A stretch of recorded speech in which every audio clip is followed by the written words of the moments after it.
What would happen if Deku was in Konosuba universe? Let's find out. But before we start, please hit the subscribe button, like the video if you like this story. Also consider sharing this with your friends, this really helps. Let's start. Izuku-kun, just so you know, my father is going to send us some crab and fine wine as a housewarming gift. He also said that he wanted to meet you someday. Darkness informed her leader, much to his appreciation. Crab.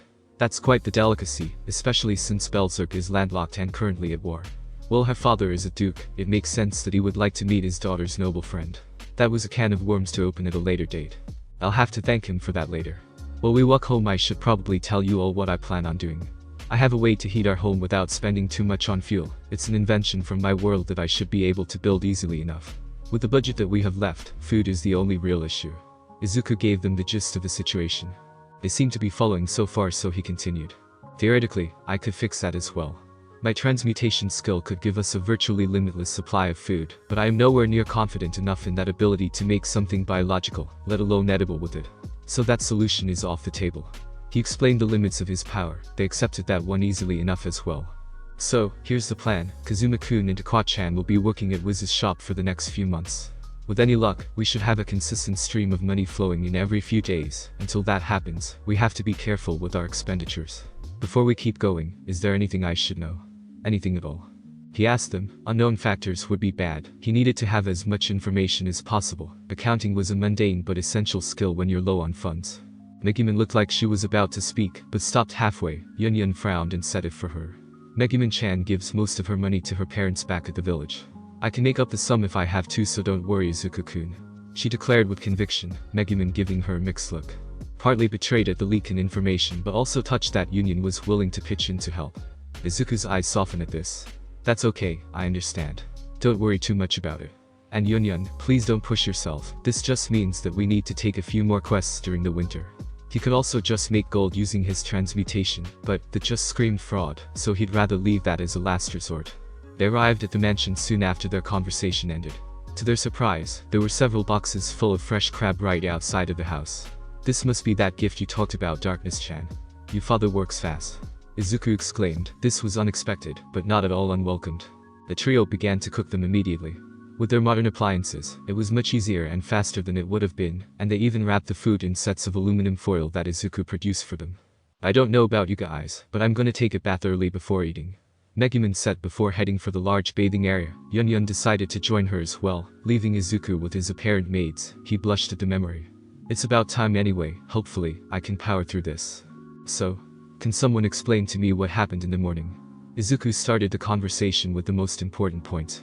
Eris gained a small smirk and responded with a sultry, mature tone. Izuku-kun, did you like it? My blush was instant, and so was my rebuttal. I'm not in the mood for this right now, Eris-chan. I need a straight answer from you two. Are you both interested in me as more than a friend, yes or no? Izuku made his question clear. This wasn't the time for teasing or false flags. It was the girl's turn to blush this time. Thankfully, Darkness took initiative and answered for both of them. Why yes, we are. I'm sorry if what we did back then was too much, but... She stammered over her words a bit. Eris decided to finish for her. We tried the subtle way, Izuku-kun. But I'll be brutally honest. You're denser than those gauntlets of yours. I was afraid that you wouldn't get it without extreme measures. She answered, making Izuku feel more than a little silly. It's not his fault that he had no experience with girls. And for the record, Megumin-chan and Yunyun-chan feel the same way. They were supposed to be the little sister roles, but you went full doggies mode before they could play their part. Eris elaborated. Them too. This was just getting too complicated for Izuku's poor heart. Ding dong. Aunt Luna's here. Was he going to survive this? Perhaps, but it will almost definitely be his toughest battle yet. Izuku told them that he would get the door. Opening it, he saw a surprised Luna with her finger over the doorbell. Good evening, Izuku-kun. Is this another invention? It's pretty useful for such a large home, I imagine. She greeted me and asked with an excited look. Why did you want me to come over? Not that I'm not grateful. It's not like a waitress like me can visit such a lavish place in general. Well, that wouldn't do. Luna-san, let me make this clear. You are more than welcome here, with or without an invitation. Don't think of yourself as any less than a good friend of our group. Izuku tells her with no room for argument. Luna was a bit taken aback, but hugged him in gratitude for the acceptance. As Izuku led her into the kitchen, Eris noticed them and her eyes whitened slightly in realization. So you brought Luna here too. Good on you, that will make this easier. She walked up to the two and looked directly at Luna. He finally figured it out after our little performance in the morning. Just so you know, I don't mind sharing with my good friends. she said with a large smile now. Luna blushed heavily at being found out. And are you okay with this, Izuku-sama? Would you have me? She asked with a low, almost scared voice. It was Izuku's turn to look uncomfortable and nervous. Prepared or not, being asked something like this was well beyond Izuku's wheelhouse. I would never deny any of you if you just asked. To be honest, this is the first time that any girl has been interested in me in that way, as far as I know. Frankly, I'm extremely flattered. I'm also surprised that you would agree to share me so easily. That part in particular was definitely unexpected. Is that normal in this country? Is it really that surprising? It's not uncommon for powerful adventurers to have multiple partners. In fact, it's encouraged in Belzerk due to the declining population from the war. The nobility is also known to have multiple partners in general. Luna explained to him. He responded by telling her that those kinds of relationships were outlawed in his home country. So, does this make us official? All of us? Izuku nervously asked them. They all agreed to it easily enough. We can take it slow if you want. Lord knows we've been patient enough before you figured it out. We can wait a few more weeks, so that you can be comfortable. Eris decided mercifully. Izuku thanked them profusely for that. He wasn't ready for that kind of commitment so soon. As the girls came out of the bath, Izuku excused himself, saying that he needed to relax for a bit. Making his armor took a lot out of him, and his emotions were all over the place. The Crimson Lolies looked a bit confused, but they were brought into a group chat with the older girls to discuss what just happened. Izuku sat down into the warm water of the bath and let out a deep sigh. I needed this, I really needed this, he thought as his aching muscles relaxed. Using transmutation was fairly draining in general, but to do it for 3 hours straight, while trying to make sense of some of the most complicated tech he'd ever seen. Yeah, Izuku was exhausted, and before he even realized it, he had already dozed off. Pav change. Kazuma. I can't believe I'm saying this, but I'm glad you helped out back there, Kwa. Whiz-san is a nice person and all, but her business sense is abysmal, I said with a dead tone. The day that their useless goddess had better common sense than someone else was a day he never thought would come. I'll take that as a compliment, Hekinite. That stupid undead actually tried to buy an exploding boomerang. Who does that? As they dragged their way towards the house, a heavenly scent hit their noses. That smell, that smelly smell, the smelly smell that smells smelly. The Kwa rasped out with a low whisper. The Kwa Baka stopped quoting SpongeBob and opened the door. I yelled with a drooling mouth. One nearly broken door later and we were in the kitchen. The energetic welcomes that we got felt really great. Coming home from a hard day's work to a delicious meal and a bunch of beautiful women. Too bad none of them were mine, not that I would ever try anything. I respected Izuku way too much to do that. Plus I would rather live, thank you very much. As much as it pains me to say, I need to change out of these clothes before I can eat, I said before heading there. The Kwa seems to agree as she headed towards her own room. Weirdly enough, Darkness was missing too, but Luna seemed to be joining us for dinner tonight, so the busty blonde quota was still filled. When I arrived at the baths to change and relax for a bit, I noticed how Izuku was already there and fast asleep. Man, he must have had a rough day. Usually he's full of energy even this late, I thought as I lay down next to him. My own exhaustion hit me as the warm water helped to relax me. I closed my eyes for a moment. Third person Pav exactly 1 second later. The creaking door opened and 2 figures entered. The Kwa, with a towel covering her whole front, whole darkness, had to settle for only partial coverage due to her natural advantage. Why are they both here? Did I fall asleep? Is this the dream from the Succubus? Kazuma thought in a slight panic as he looked around. To his surprise, Izuku was still there. But why? If this was a dream he shouldn't, but I only ordered an older sister archetype. Does the dream change along with my subconscious? He began his inner crisis as he thought of the implications that this might have. He didn't have long to think it through though as the girls entered the bath, completely nude. Darkness was the first to notice, letting out a choke squeak of surprise, and probably collapsing on her knees with a meaty slap. This tipped Kwa in as well. Kazuma Baka, what are you doing here? She yelled, snapping Kazuma out of his thoughts and startling Izuku awake. Ha, wah, he mumbled out loud before noticing the situation. Kazuma-kun, what Darkness-chan, I thought I said, and Aqua-chan too. His brain went into total panic mode, as his heart practically leaked out of his chest. Didn't you two notice the clothes outside the bath chamber? He finished with a furious blush. The girls were looked fairly sheepish at this, while Kazuma was still computing. Deciding that this situation, what? Why would we want to join you? Perverted Hekinite. The Kwa screeched in complete shock at Kazuma's audacity. Darkness, however, looked a bit unsure. I wouldn't mind if it was with Izuku-kun, but with Kazuma-kun and Aqua-chan too, she said shyly. Kazuma looked a bit smug. They acted just as he expected, further cementing the notion that it was a dream. Listen, you two, I have no idea what's gotten into Kazuma-kun, but you don't have to do anything unless you want to. I've been in for long enough so I can leave. Izuku offered, slowly getting out of the water. However, the gods of fate seemed to choose now to mess with him as he slipped halfway into leaving the room. Luckily something soft broke his fall before he hit the cold stone. Bayek! Came the surprisingly girly scream from the usually compass darkness. Izuku had pulled a harem protagonist and landed right on her chest. He tried his best to apologize, but Kazuma just got up and headed towards Aqua. Well, Izuku-nai seems busy. Are you sure you don't want to join us, Aqua-chan? I'll even wash your back as a thank you for earlier today, he said smoothly while Aqua took her turn to sputter in embarrassment. He walked closer and started to wrap his hands around her waist, slowly bringing her in for a full body hug.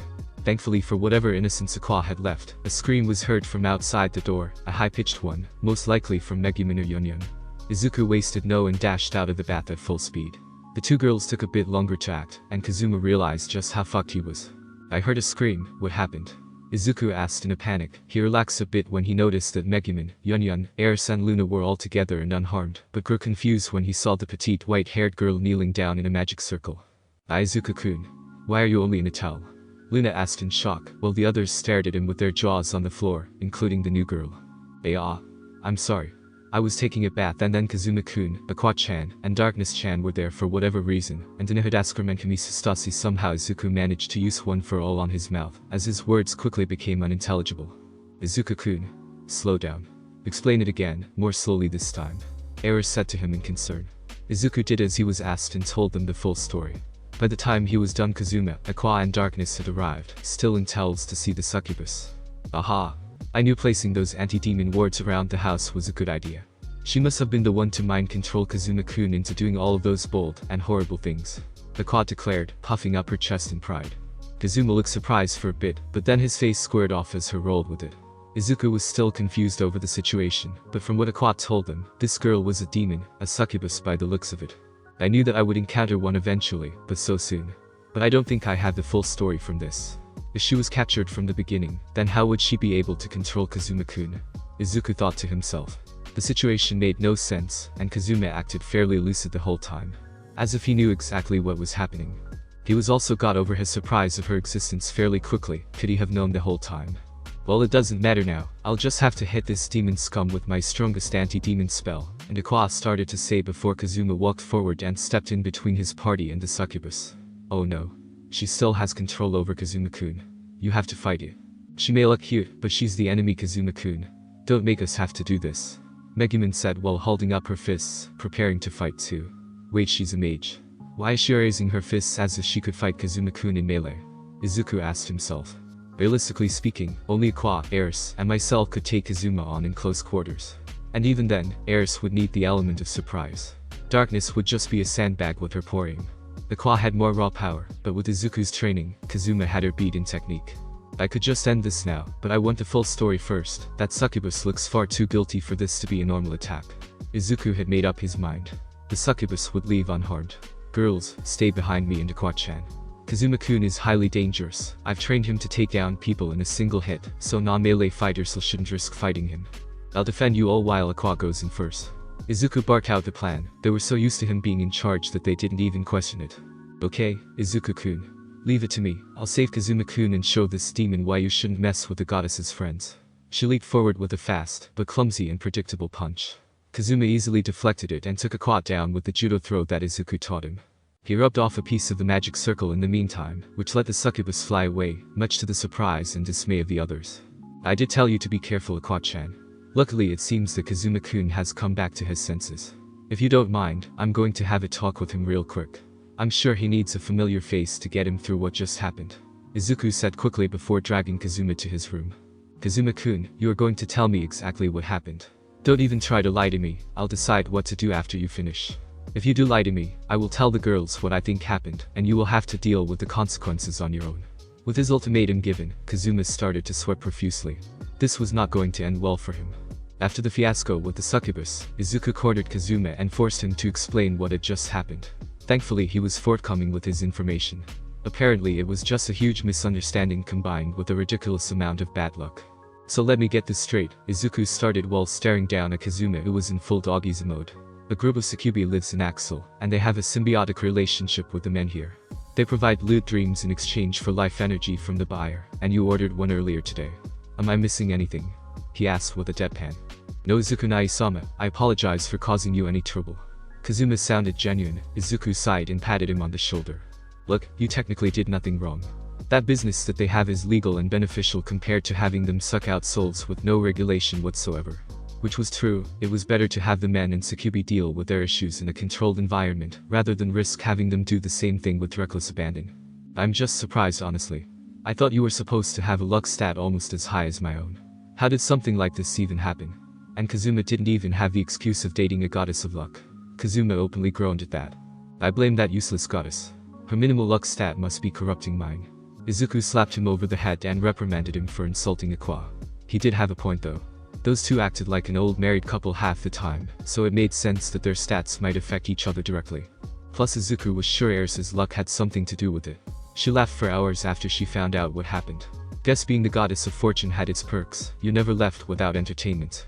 Regardless of your intentions. What you did with Aqua and Darkness was wrong.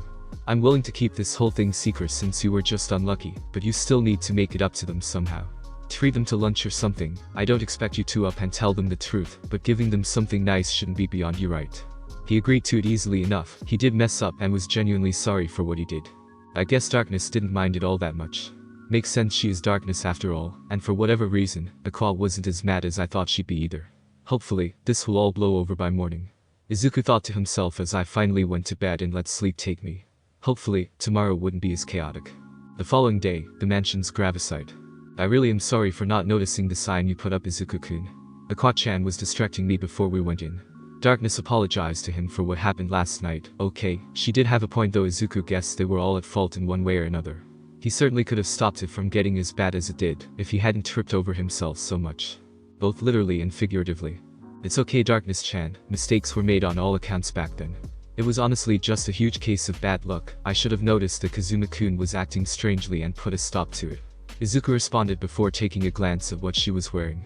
Why are you in that secretary's outfit, Darkness-chan? It even looked like modern-day clothing. Did a former reincarnate introduce it to the public? That's smart actually, more avenues to generate income I guess. She looked surprised by this and blushed heavily. As secretary. This is a high-grade noble's outfit. Only the most well-off can even dream of having one. Oh, so the creator went in that direction. Hate to break it to you, Darkness-chan, but outfits like that are pretty common among businesswomen in my world. She deflates at that. She, along with the other nobles, really thought that it was some special uniform for the upper class.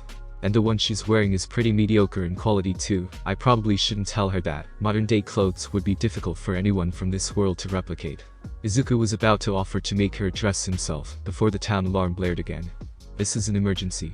Destroyer alert. Destroyer alert. Please evacuate the town at once. All able-bodied adventurers please report to the guild hall.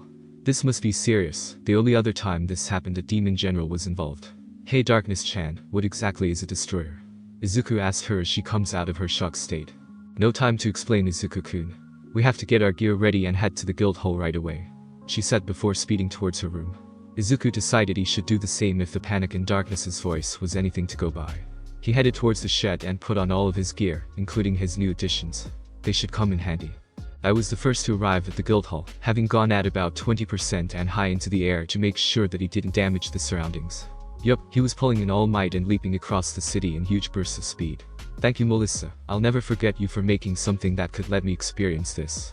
When he arrived, Luna was in full panic mode until she saw him. Izuku-kun, please tell me you can stop the destroyer. You have to, she pleaded while grabbing onto his legs. Tears almost breaking out at the thought of the destroyer, well, destroying her home. Luna-chan, calm down. Now please, tell me exactly what a destroyer is. I'll try my best from there. Regardless of what it is, I promise to keep the townspeople safe. That seemed to calm her down. She took several deep breaths, and then explained what the Mobile Fortress Destroyer was. Oh, so it's just a super weapon. Izuku summarized nonchalantly. The others were surprised by how calm the Green Mage was, so he explained. Back where I'm from we get these things on a monthly basis. Every bozo with an intelligence enhancement quirk or a quirkless villain who got lucky with funding makes at least one of these. He tells them, waving his hand in dismissal. The trick with super weapons is that they are very rarely as intelligent as the creator. From what they told me, this thing was a gigantic metal spider that had enough strength to crush large buildings, had a magic barrier around it, and had several point defense laser weapons on the top and bottom of the machine. A fairly simple setup. Whoever made it was probably going for style points more than anything. Do you know what direction it's coming from?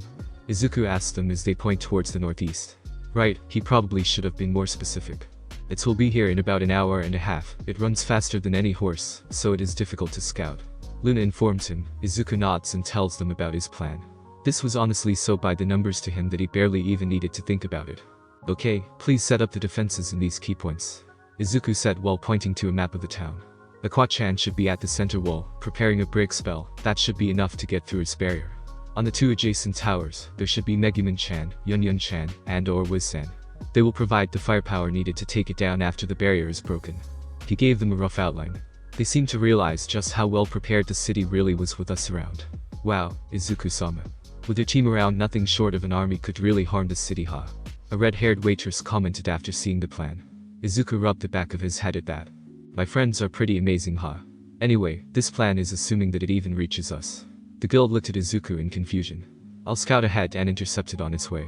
If I can, I'll take it down before it can even get close to the city, but if I fail I'll head back and provide support for the plan. He tells them it was time to finally stress test his new equipment. Odd gazes follow, and they keep it up for much longer than Izuku was comfortable with. He waved them an awkward goodbye and headed off towards the northeast gate. He had work to do. After he reached the outside of the walls, he sped up to 40% of his power. He could probably go higher, but it would start to hurt by then and really drain his stamina.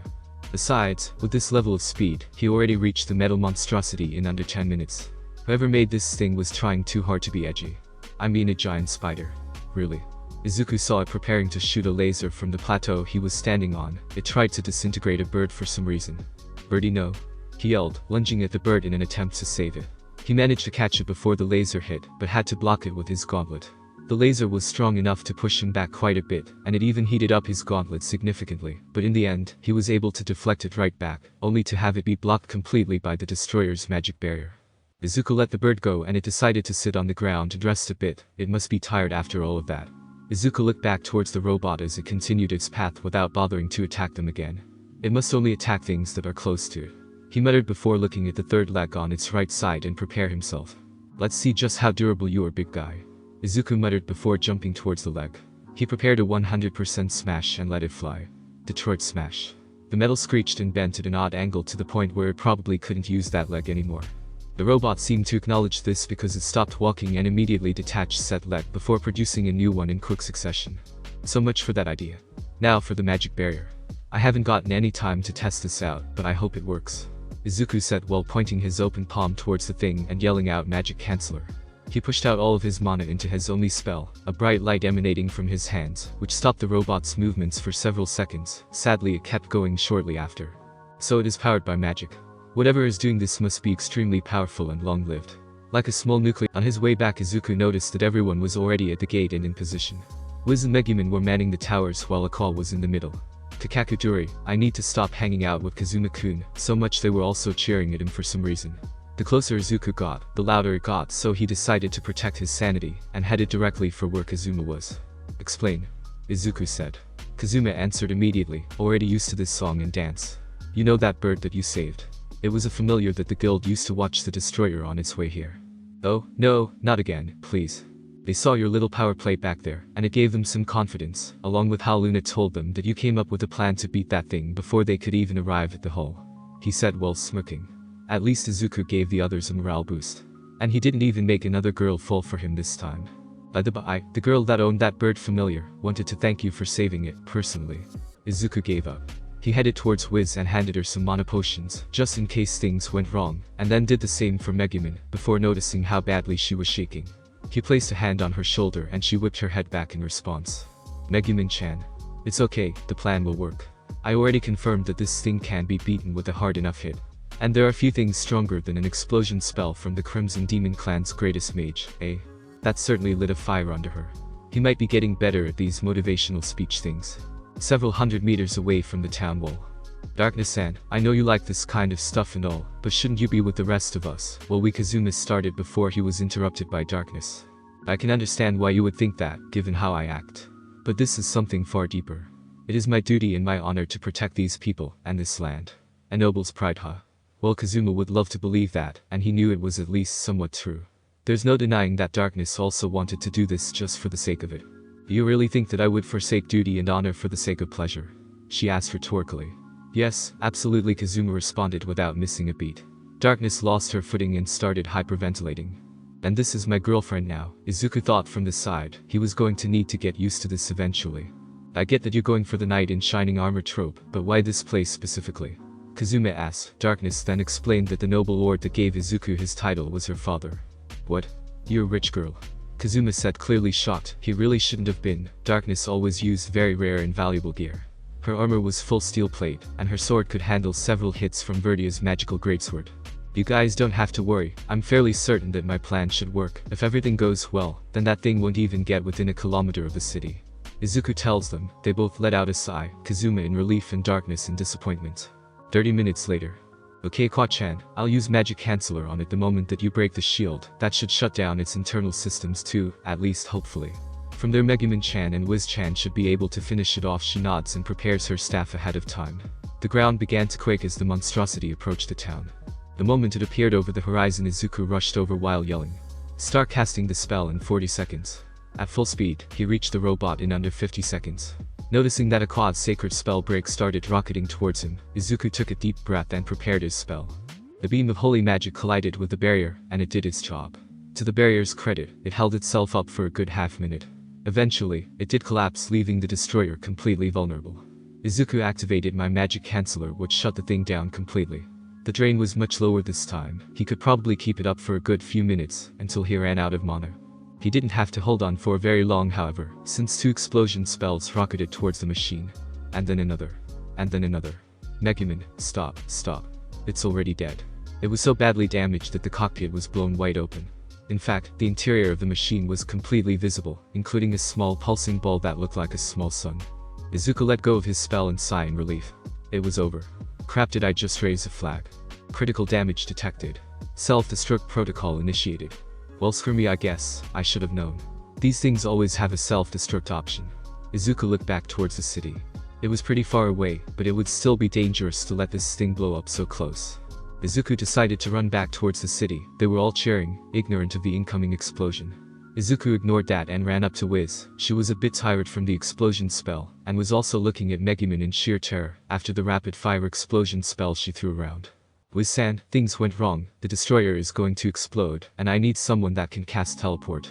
You and Yunyun need to come with me. Izuku briefs her before grabbing her and rushing towards Yunyun, telling her the same thing before rushing off once again, both women in his arms as they approach the destroyer. The Koronatite orb. That's probably what powered the destroyer for so long. Teleporting it somewhere else should stop the explosion. Good call, Izuku-kun. Whiz says, sadly she didn't have enough mana to teleport it, and Yunyun could apparently only teleport to her village. Whiz, drink one of those potions I gave you.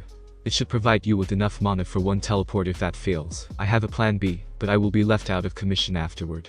As Whiz drank Izuku's magical liquid, he went and got Yunyun out of the blast radius. Just in case. While Izuku made my way back, he noticed that steam was leaving the remains of the robot. He quickened his pace and noticed Whiz standing outside the destroyer. Izuku-kun. It started to glow a dangerous white color, so I teleported it away to a random area, but now it's steaming. If this keeps going, it will still explode, and the firestorm might destroy the city. She warned the green hero, who looked resigned to his fate. Sigh, this is going to suck for me, but I guess it's time for plan B. Just do me a favor and carry me back to the city after I do this. Izuku tells her. She looked confused as the green mage walked towards the steaming fortress. His whole body erupted into emerald lighting as he used something that under normal circumstances would leave him crippled for life, if not outright kill me. Thankfully he had several safety nets available to him. He grabbed one end of the destroyer from below, and gave his mightiest yell before pulling up with all of my might, all of it. 1,000,000% Tokyo table flip. The destroyer creaked for a moment before it was flung into the air and landed several thousand feet away into a local wasteland. Izuku's arms were broken. His legs were broken. His spine was crushed, almost turned to dust. All of his ribs were broken. And to top it all off, none of his nerve endings were affected, so he had the luxury of feeling all of the pain. Izuku-kun. I have no idea how you just did that, but I'll take you to Akasama right away. Human spines shouldn't bend that way. Whiz yelled in alarm as Izuku passed out in her arms. The pain was way too much, and he really wanted to take a nap. His final thoughts before embracing the abyss were, I hope that Koronatite wasn't transported anywhere important. Izuku was seriously considering becoming an Axis cult member. Anyone who could take away the overwhelming pain that he was experiencing deserved his worship. Wow, Izuku-kun. You managed to break your record for broken bones. TSS, never mind, Air's best goddess. Izuku stood up on his feet, still in a daze from what happened earlier. I should thank Yunyun later. If she hadn't teleported us back, I might have died again. But first things first. Thank you, Akot-chan. I was pretty much at death's doors there. What happened to the destroyer? I tried my best to toss it in a safe direction, but I was in too much pain to really see the aftermath. Hopefully, he didn't crush some poor farmer or something. Oh, stop worrying. You were amazing. I knew you were strong, but what you did back there reminded me of that old half-breed Heracles. Well, that was good for one's pride. Being compared to a literal god of strength. It was then that Izuku's awareness started to come back in earnest, and he noticed how the other adventurers that had given him space to heal were starting to crowd around him again. They were all yelling their hysterical thank yous and words of praise as Izuku just stood there, too tired to run away as usual. He raised his hand a bit to get their attention, and to his surprise, their cheers died down a bit as they let him say his piece. Thank you. Now I do have a few words to say. I want to thank you all for your assistance against the destroyer. My party may have done the lion's share of the work, but you all made it much easier. Their cheers reemerged, even fiercer than before. Izuku lifted his hand again to tell them that he wasn't done. With that said, I would really like to just go home and rest after breaking essentially every bone in my body. Thank you for understanding. Let's go, guys. His party took pity on him and followed without complaints. Except for Aqua, who didn't quite get the memo. Izuku-kun, why are we leaving so soon?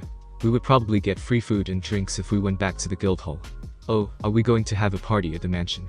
Izuku stopped moving and pressed both of my hands on Aqua's shoulders, trying his best to keep his voice level and cordial, but that might have just made it worse. Aqua-chan, I'm going to be as clear as possible. I just spent the whole day consoling Kazuma over his possession yesterday. Dealing with the emotional rollercoaster that was yesterday. Waking up to an alarm and finding that a city-sized mechanical monster was on its way to destroy my new home. I ran a combined 100+ kilometers trying to stop it myself and coming back. I used up all of my mana twice, and then proceeded to break every bone in my body, at the same time, while lifting said city-sized machine into the distance. Halfway through Izuku's rant, most of the party had taken several steps back and started sweating heavily. This was the most pissed off that they have ever seen him. So, again, let me be perfectly clear. I am going home, I will go into my bed. I will sleep for a full 12 hours. And if anybody wakes me up before then, Izuku left it at that, half because he was too tired to come up with a believable threat, and half because the silence made it more effective. It's not like anything could go too wrong if he just took a nice long rest, right? Exactly 12 hours later guild hall. I sleep for a day and this shit happens. Izuku yelled at the top of his lungs as darkness explained why Kazuma was missing. Apparently a group of royal knights showed up at the guild hall, searching for the person who authorized the teleportation of the Koronatide sphere. aka Izuku. Kazuma decided to take his place and was arrested immediately and imprisoned at the local jailhouse. The other adventurers tried to stop them, but they were intimidated by the threat of mass imprisonment. That just made Izuku even angrier. He took a moment to calm himself down before deciding what to do. Walking up to his party, he gave his orders. Darkness-chan, Ares-chan, you coming with me? This all smells like petty noble bullshit, and I'm gonna need help to get us out of this. Best case scenario, the issue is dropped by the end of the day. Izuku commanded. He was usually a lot laxer with the group, but when shit hits the fan like this, he had to put his foot down as the de facto leader of the group. Town prison 1 hour later. Halt. State your business. The guards stopped the trio from entering the building. Izuku kept up a stern look and spoke with the most authority that he could summon up. I am Izuku Midoriya, these two are Rizviel, and Dustin is Fort Lalatina. We have come here to discuss the arrest and detainment of our party member. I would like to speak to your superior immediately. The guard didn't seem to know Izuku, but the moment Darkness's real name was mentioned he stiffened and nodded furiously. Right away. Please enter, my superior Cena-san is 2 doors on the right. She is currently interrogating your companion. He told the 3 in haste. He was obviously afraid of pissing us off now. The wonders of having political power in a medieval world, I suppose Izuku thought to himself as they rushed towards the door, opening it without preamble to find a sweating Kazuma and 2 royal officials dressed in semi-modern looking uniforms. The male one was writing down notes while the female one was sitting across from Kazuma. She was looking at the intruders in surprise and annoyance for coming in unannounced. And who might you 3 be? I'll have you know that you are trespassing on government property and interrupting an interrogation of a potential treasonous adventurer. She yelled at the trio while Izuku grew progressively angry. Quite. Izuku said with a level voice. It was not a suggestion. That was all that was needed. Cena shut up at that moment, an unknown pressure sealing her lips shut. Izuku took the moment of silence to grab the investigation briefing to see exactly what happened. First of all, you have the wrong man. Kazuma-kun over here had nothing to do with the teleportation incident. I was the one to authorize it. He just took the blame for my sake, which I am thankful for. Izuku explained, giving Kazuma a kind smile. His loyalty wouldn't be forgotten. Furthermore, you people have taken my vassal, my partner, and my friend, without prior warning, and without consulting me. That certainly got their attention, their faces paling seconds later. Taking from a noble was a serious offense after all. It's what got Kazuma arrested in the first place. Although the woman, Cena, had a large blush on her face for whatever reason. He'd deal with that later. This is what's going to happen. Kazuma-kun will go free. I will take his place. If anyone causes him trouble while I'm here, I will know, and things will get ugly. Am I understood? They nod furiously. Kazuma doesn't even question his position and just grabs Eris in darkness on his way out the door. Izuku sat down in the same chair that Kazuma was using and looked at the woman in the eyes. I apologize for being short with you two. But I had a long week, and waking up to the news that my best friend was arrested for something that I did has all but erased my patience. He apologized. He was rather rude to them, and probably could have handled it in a more diplomatic fashion. It's fine, my lord. May I please know who you might be? I'm not familiar with any noble who matches your appearance. That was fair enough. Izuku had barely a few weeks of being a noble after all, and even then it was just a minor title. Izuku nods cordially at Cena's question and introduced himself.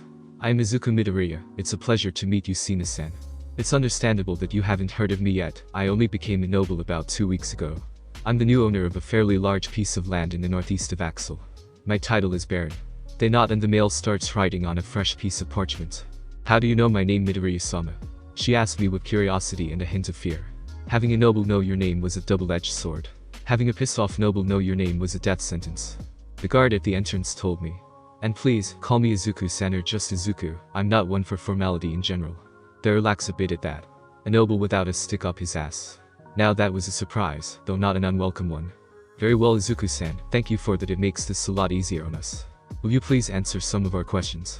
They will help us determine the truth behind what happened. As a fair warning, this bell is magical. It will ring whenever it detects a lie. Cena explained while gesturing towards the device. Izuku's eyes light up a bit, and he goes on one of his infamous spiels. That's amazing.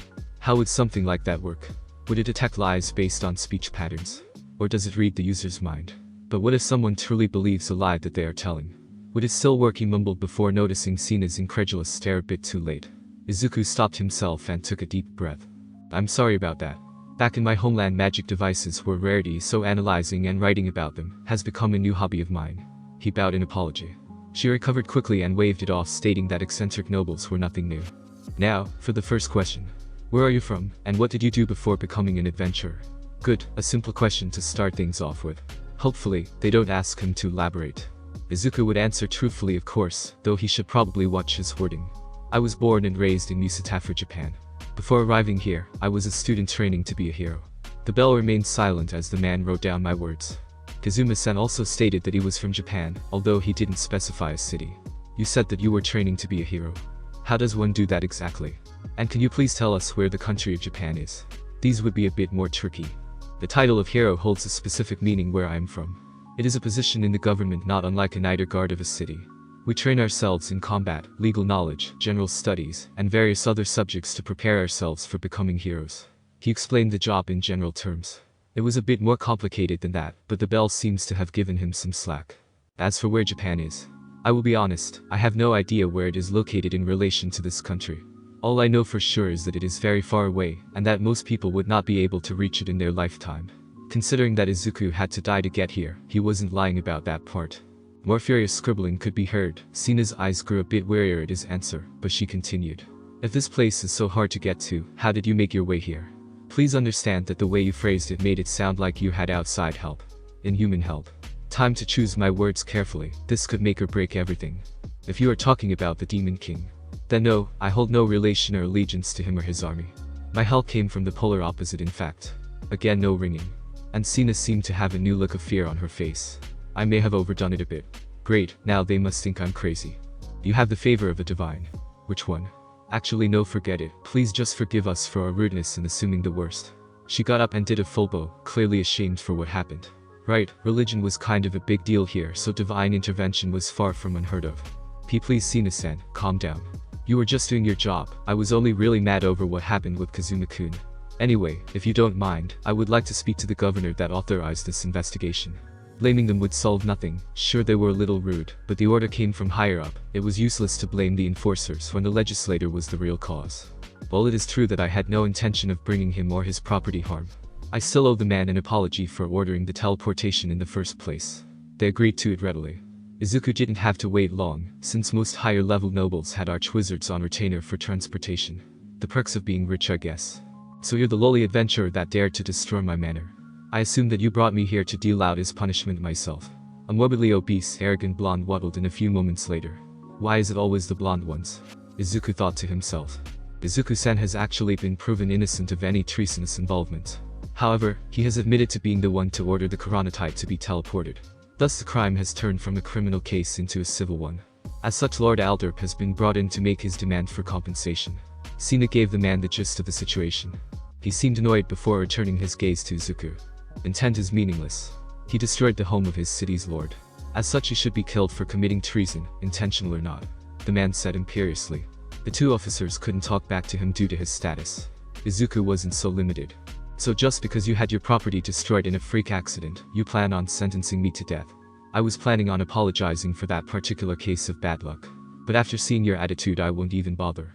Izuku looked back towards Cena and the male worker that he never got the name of. Then an idea came to his mind.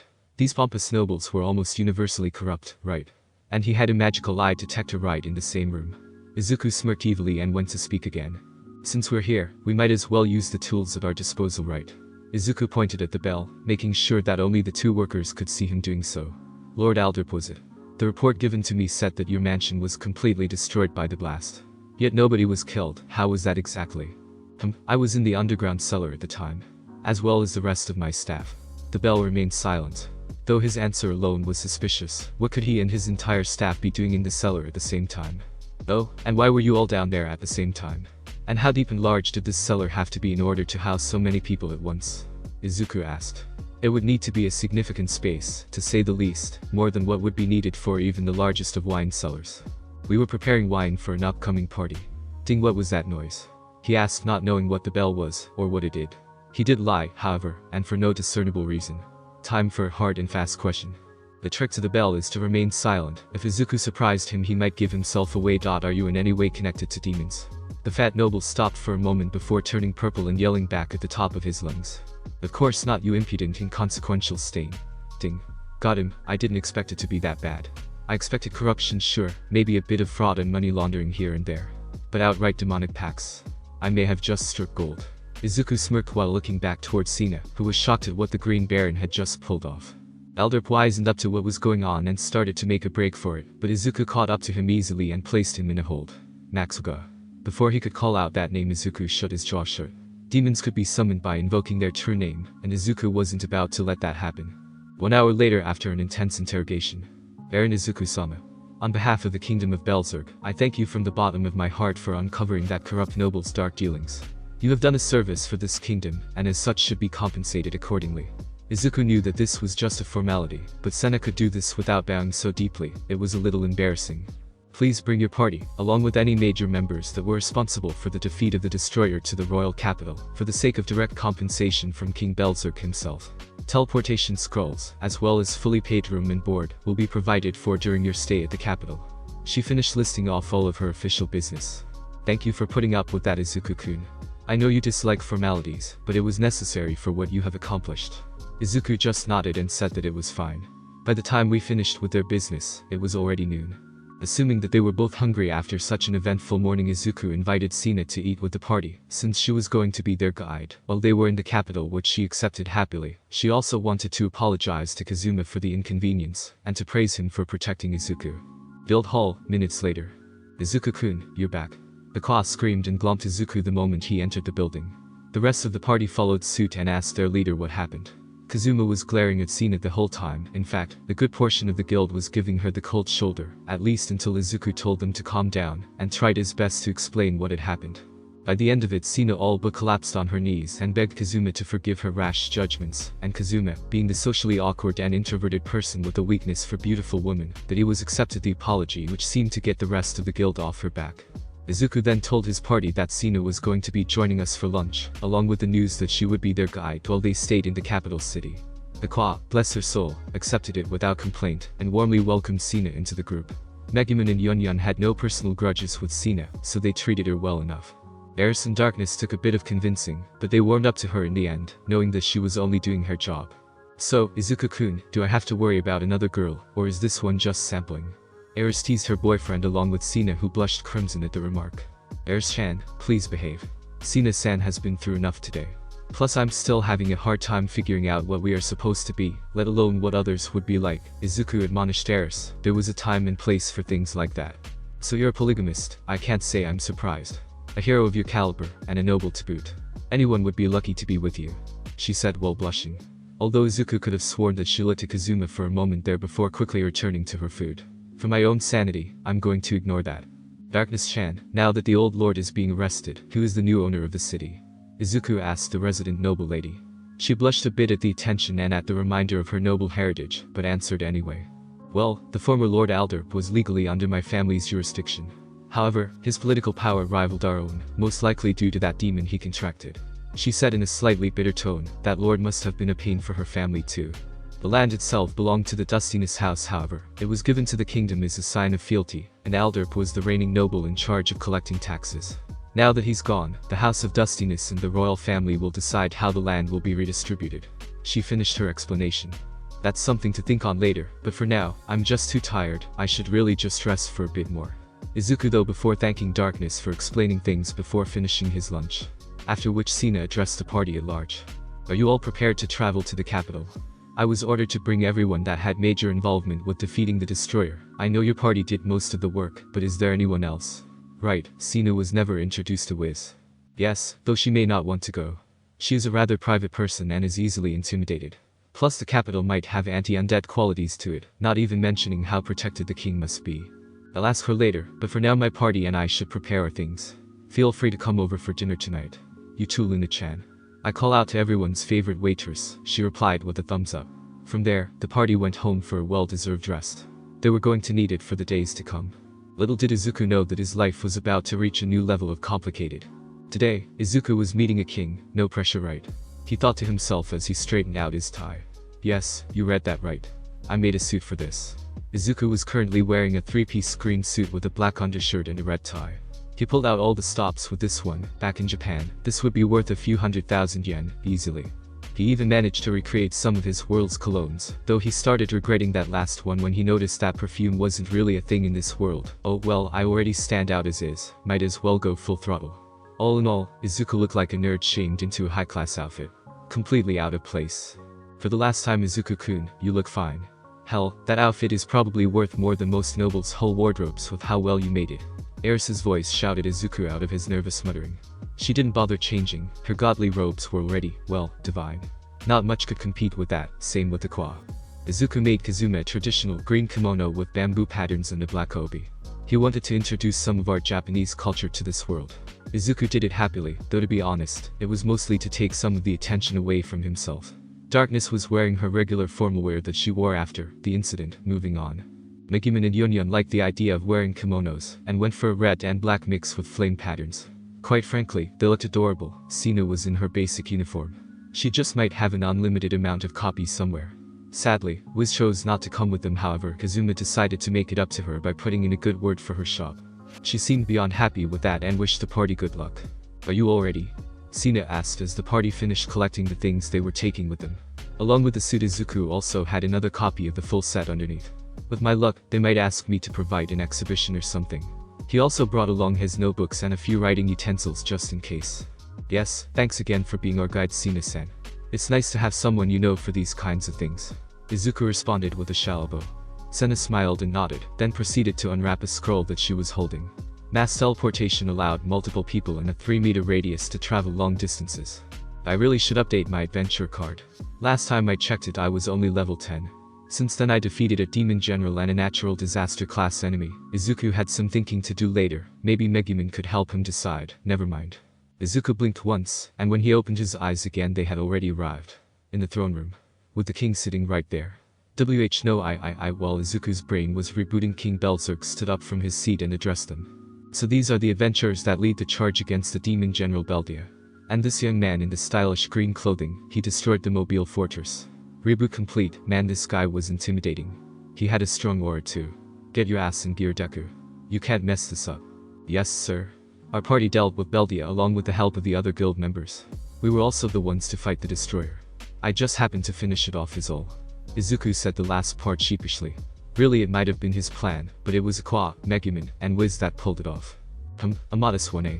Cena told me about that, but to think that you would downplay such an important achievement.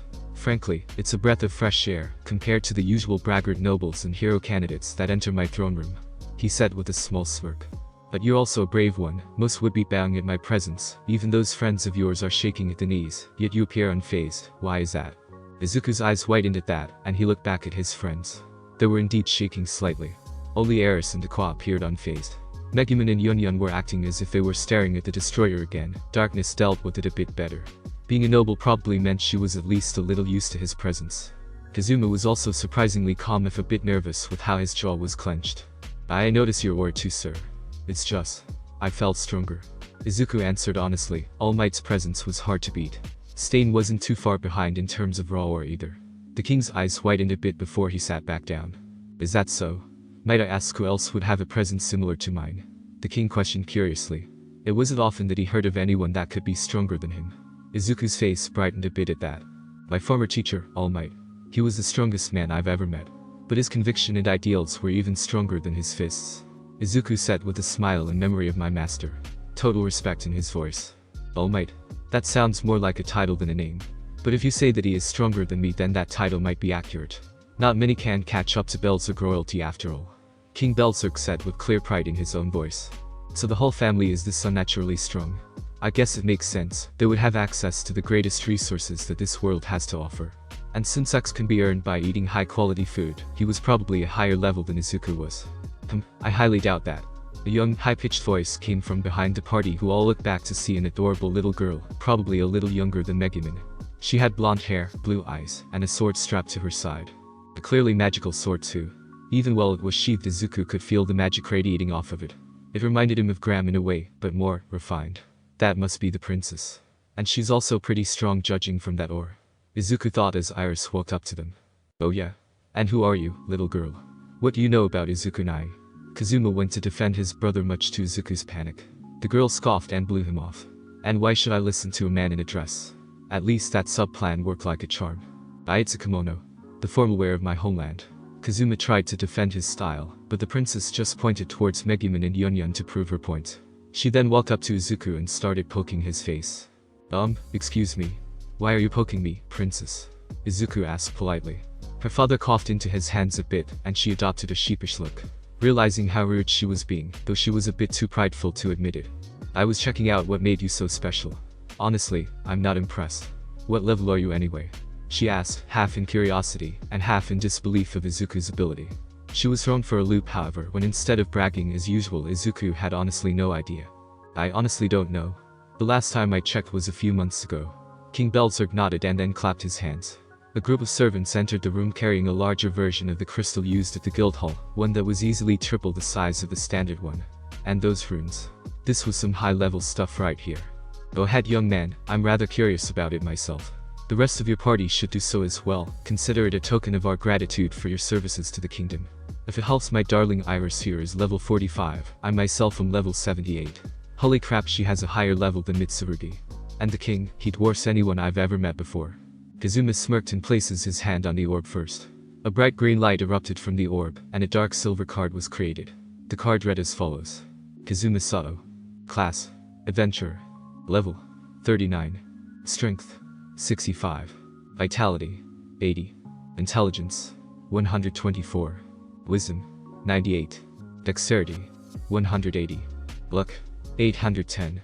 Not bad, your brother is on the same level as the highest ranked Imperial Knights. Not many can achieve that level of power, especially with such a weak starting class. Kazuma beamed from the praise, having his ego. Iris looked a bit surprised by the high level, but she still dismissed it in the end. If such a great adventurer had a lower level than a 13-year-old, then they couldn't be that impressive, right? Eris went next. Her light was a brighter silver compared to Kazuma's. Her card was also different, being a shinier silver compared to Kazuma's darker color. Her stats read as such. Arizvio Midori Yanani. Class. Thief. Level. 42. Strength. 80. Vitality. 70. Intelligence. 80. Wisdom. 60. Dexterity. 150. Luck. Error. Another strong level, and a thief this time. Interesting. But that luck. You managed to break the system. Only those blessed by the divine could pull that off. King Belzerk was truly shocked by that one. The only person that came close would be the other reincarnates who chose a stat boost as a gift. Not that he knew this, of course. Again, Iris looked at the silver-haired beauty in curiosity. She must have internally apologized to her if the embarrassed blush was anything to go by. Still, Iris still wasn't completely sold on this party, since neither of the two beat her out in terms of level. Izuku, on the other hand, was more focused on the beginning of the card. The Heirs-chan. Why is my last name on there? This goddess, always teasing him, playing with his heart. She giggled into her sleeve and answered. What do you mean, Izuku-kun? I'm yours after all. King Belzerk burst out laughing at this, which scared Izuku a bit. He waved them off though, signaling the next person to go. Seeing this as a chance to show off, Megumin rushed in right after. Her light and card were matching shades of crimson. The card itself read. Megumin. Class. Archwizard. Level. 60. Strength. 30. Vitality. 40. Intelligence. 300. Wisdom. 60. Dexterity. 40. Luck. 40. Oh my, that certainly blows most people out of the water. The level alone is in the same league as my son. Her intelligence is also rather high, and if our information is correct, you also know how to cast the explosion spell with great proficiency. Quite impressive. The king complimenting, Iris once again lost her composure and blushed out of embarrassment.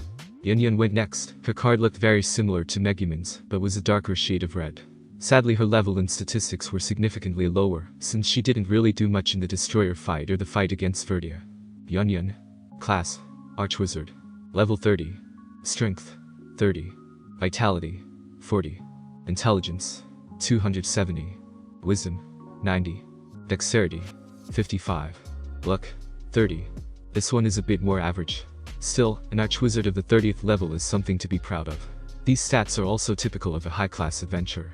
The king said kindly. Yunyun still looked a bit put out for being the weakest statistically speaking, but she bounced back quickly. Not much can keep her down, I guess, Izuku thought to himself with a smile.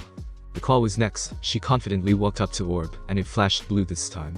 A sapphire card was created and it read. The claw. Class. Archpriest. Level. 50. Strength. 92. Vitality. 80. Intelligence. 10. Wisdom. 54. Dexterity. 74. Luck. 1. A healer with a level of 50. How? Even our greatest healers aren't near that. You would have to provide near-life restoring healing on a daily basis to even come close. The claw snuck a quick look at Izuku, which thankfully went unnoticed by the others. The green mage himself just kept his face blank. My powers are volatile, okay? It's not my fault transmute blew up in my face more often than not at first. Izuku mentally defended himself, and in his defense, magical healing had no downsides, unlike quirk-based healing. Darkness was second to last. This time the orb flashed yellow and a gold card was created. The card read. Lalatina Dustiness Ford. Class. Crusader. Level. 38. Strength. 200. Vitality. Intelligence. 50. Wisdom. 30. Dexterity. 30. Luck. 300. Another fairly high level, as expected from a Dustiness Ford. Her vitality is off the charts. Literally. That's quite impressive, and that luck stat is nothing to scoff at either. This party, Izuku gulped before activating one for all at 80%, his current maximum with the full set. Any higher and he would start getting fractures or straight up broken bones. Laying his arm over the orb before blinding light erupted. Soon after, a loud boom was heard and the sound of shattering glass came right after. The orb had exploded, but not before it created a pure crystal clear adventurer's card. I am so sorry, sir. I don't know why that. Izuku started to apologize, but the king laughed him off. Don't worry, young man. Well, this is certainly a first. That orb wasn't that valuable. It was only worth about $1 billion, give or take, so it's fine.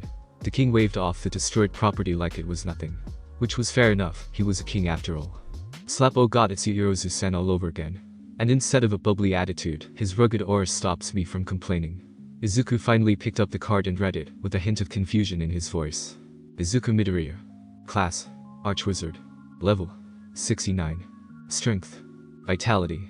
Intelligence. 350. Wisdom. 40. Dexterity. Air. Luck. 850. Well, this certainly explains why it reacted so violently. All of your stats barring wisdom are at the elite level. And all of the physical ones are off the charts. Your dexterity is even unquantifiable. And that level, at your age I wasn't even halfway there. You certainly are something special, young man. He ended his assessment with a hearty clap, and to Izuku's surprise, Iris started clapping too. She was thoroughly impressed by this adventuring party. That's nice, maybe now she'll be a bit nicer to us. Izuku thought to himself, blushing a bit from all the attention. Now that pleasantries are out of the way, I would like to begin discussions on your reward for both eliminating the destroyer, and for uncovering such a treacherous noble that was hidden under my nose for so long. The king returned to his serious persona as the party straightened their backs.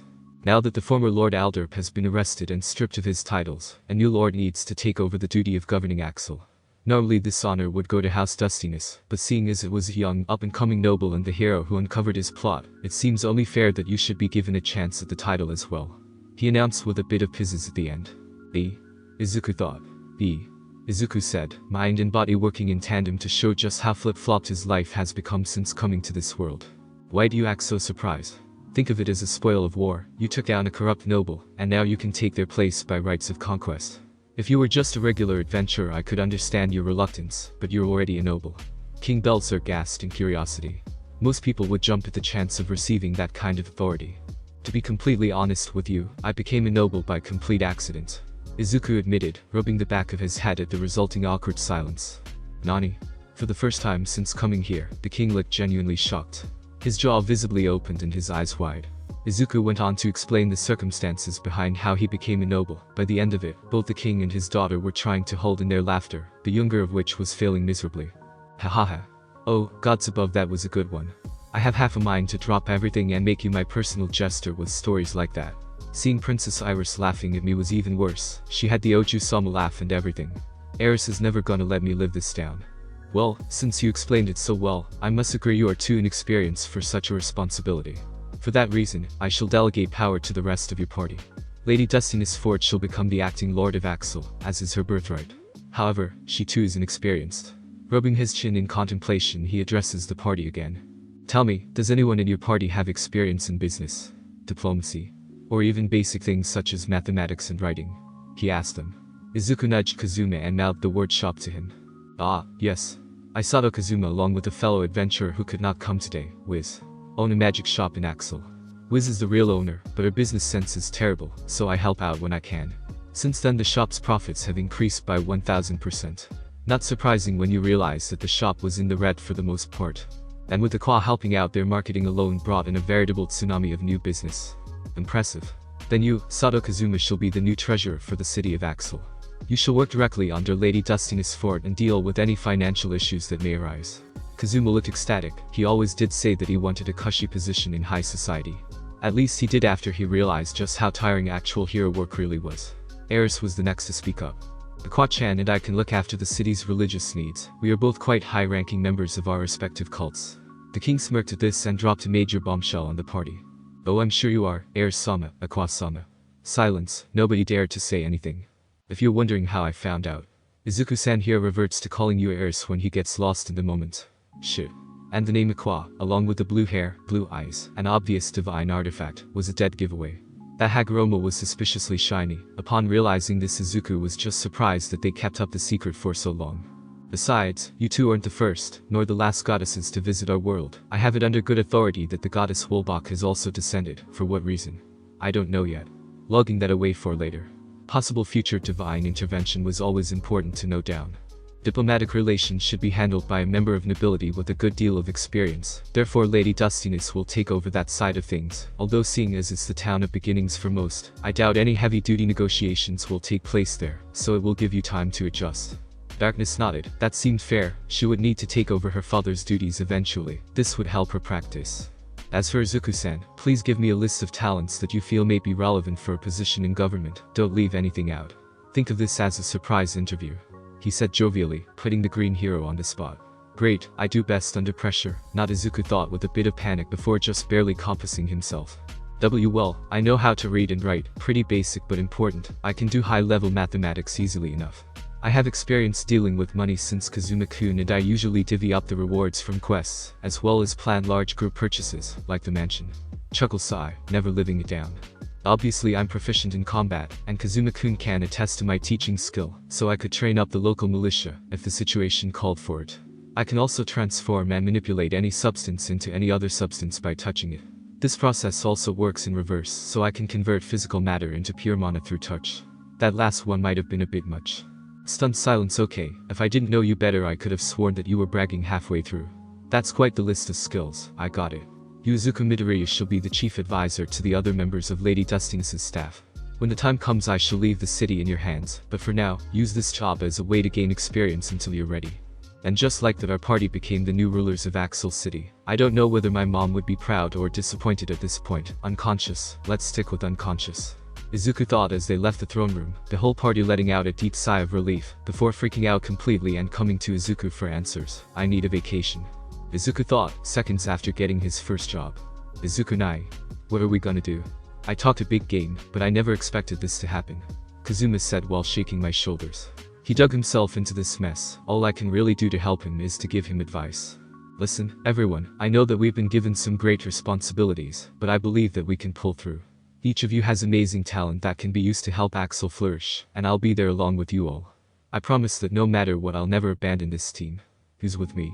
With a show of hands, the whole party agreed to try their best at the very least.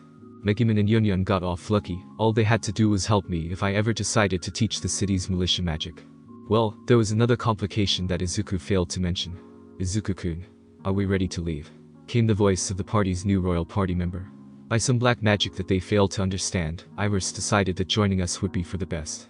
She called it, helping out the promising new noble get used to his job, and King Belzerk bought it like it was on sale. The worst part is that she's really clingy. To Izuku. Specifically. For whatever reason. Hopefully, her father won't kill him too painfully for this, Izuku could only hope. Although he did seem happy to let her come with them for some reason. I feel like I'm missing something here, Izuku thought to himself, already used to the feeling of being ignorant to important information relating to him. Izuku-san, our mass teleportation scroll has arrived. Do you have everything? Cena asked as Izuku grabbed their reward chest. The burden of carrying it fell to him for obvious reasons. Not because of the whole leader carries the burden shtick or anything. He was simply the only one strong enough to lift the damn thing, since it was filled to the brim with platinum coins. Yeah, each one of those suckers was worth 100,000 heirs. With a full chest of these things our party earned a total of 3 billion heirs in reward money. Apparently Alderp was worth a considerable amount of money. Corrupt nobles are dangerous. Corrupt nobles with devils in their pockets even more so. And corrupt nobles with devils in their pockets who went unnoticed for several decades. Terrifying. That, along with a nice 3 billion reward for taking down the destroyer, added up to the absurd sum. Who would have thought that a city-destroying superweapon would have such a high bounty? Back in my world, the pros would just get some free food for a week after taking one of those down. I guess this world has its perks. The total would have been 4 billion, but I decided to pay for the magical orb that we broke. It would only be right. Now that I think about it, Uraraka-san would have loved it here. Money is fairly easy to come by. The food is diverse and fairly cheap, and there's no light pollution either, so the stars are out in full force. Izuku felt a breath on his ear as Eris whispered to him. Are you thinking of other girls when you have me right here? That made Izuku jump out of his skin right as they teleported, and with his current use of Ofa to lift the chest of platinum, it sent him all the way up to hit his head on the ceiling of the guild hall. Ai. Izuku reverted back to Japanese in pain, causing Iris to turn to him in surprise. You know the royal language, eh? Royal language. The what now? Izuku asked, though he had a fair idea of what was happening. Iris looks at him in suspicion. The royal language, known only to my family. It was given through us by a legendary hero that joined the family centuries ago. Nobody else should know how to speak it. She said in slightly broken Japanese. Izuku's eyes whitened as he returned the favor, though with perfect Japanese befitting a native speaker. Why yes, this language is actually my native one. Kazuma-kun, Eris-chan, and Aqua-chan can speak it too. Izuku explained, he could have guessed that much. With how long this war was going and how powerful both the royals and their weaponry was, it was no surprise that they acquired something else from the other reincarnates throughout the centuries. Iris's eyes widened even further. Native. The goddess knowing the language I could understand, but 2 native speakers. So the royal family didn't know the true origin of the language. Oh well, if Iris was going to be part of the party they might as well tell her. I can explain that later. Most of my party already knows about the circumstances, so it would only be fair if we told you too. She squealed in excitement from this, finding out hidden secrets behind one of her family's longest-standing traditions. Count her in. Izuku-sama, is she who I think she is? A shy voice came from her left. Izuku's stomach dropped at that. Right, I just brought the royal princess into a rookie town's guild hall without any warning. Crap. Izuku turned and noticed the odd looks from the other guild members. They then started to bow to Iris one after the other. That's enough now. While I'm here there will be no need for such formalities. From this day forward I am just another member of Izuku-kun's party. I decided to join in order to help him with his new duties. It's a pleasure to meet everyone, she said with a curtsy. The adventurers erupted in cheers while screaming. Our princess is so modest. as well as Izuku-sama strikes again. The mentioned mage ignored that last one, for the sake of his own sanity. What new duties, Ira-sama? Luna said, unintentionally making Izuku's situation worse, though some would say it was better to just rip the band-aid off all at once. My father decided to reward his party for the arrest of the corrupt former lord of this town. Iris went on to describe each of their jobs. Needless to say, the others looked towards Kazuma with a bit more apprehension now. Well, he is the new tax collector. I am so sorry, Kazuma. Izuku internally apologized for Kazuma's inevitable infamy. While I would love to catch up and chat with all of you, we still have business with Whiz-chan, who wasn't able to join us. Once we deliver her share of the reward, we'll come back for dinner. Izuku told them as he and his party walked towards the exit. They were kind enough to give them a white berth at least. When the party reached the shop, they were given a warm greeting from the local friendly lick. Though she was understandably shocked by Iris's presence, she got through it quickly enough. I guess after meeting multiple otherworldly beings including 2 goddesses, a princess isn't too strange. Anyway, here's your share of the reward, Whiz-chan. Izuku handed her a bag full of platinum and gold coins. 625 million heirs in total, don't spend it all in one place. Izuku said with a smile, not noticing Whiz's shocked expression until she burst out in a confused panic. But I barely did anything. Why am I getting such a large share? The whole party smiled at her. Whiz was just too modest sometimes. Don't sell yourself short, Whiz-chan. You were the one that teleported the Koronatide away, which, as luck would have it, got us a good chunk of our reward money. Plus you saved my life after I broke every bone in my body. Honestly, I should be giving you even more than this. Her eyes widened, and she shouted no, stopping Izuku before he could continue. This is already too much. You and Kazuma-kun, and Aqua-sama, and Eris-sama too, you've all helped me so much. For once in my long life, I finally found success with my shop, and it's all because of you guys. I owe you more than I could possibly repay you. The party was shocked by this. Izuku in particular. I never knew she felt like this. Oh god, she's crying. No. Izuku gave her a tight hug, the rest of the party following suit. Iris decided to stay back, not being overly familiar with the shopkeeper, and not wanting to ruin the moment. A warm group hug later and Whiz started to calm down. I think we all agree when I say this, but you are part of this party, whether you adventure with us or not.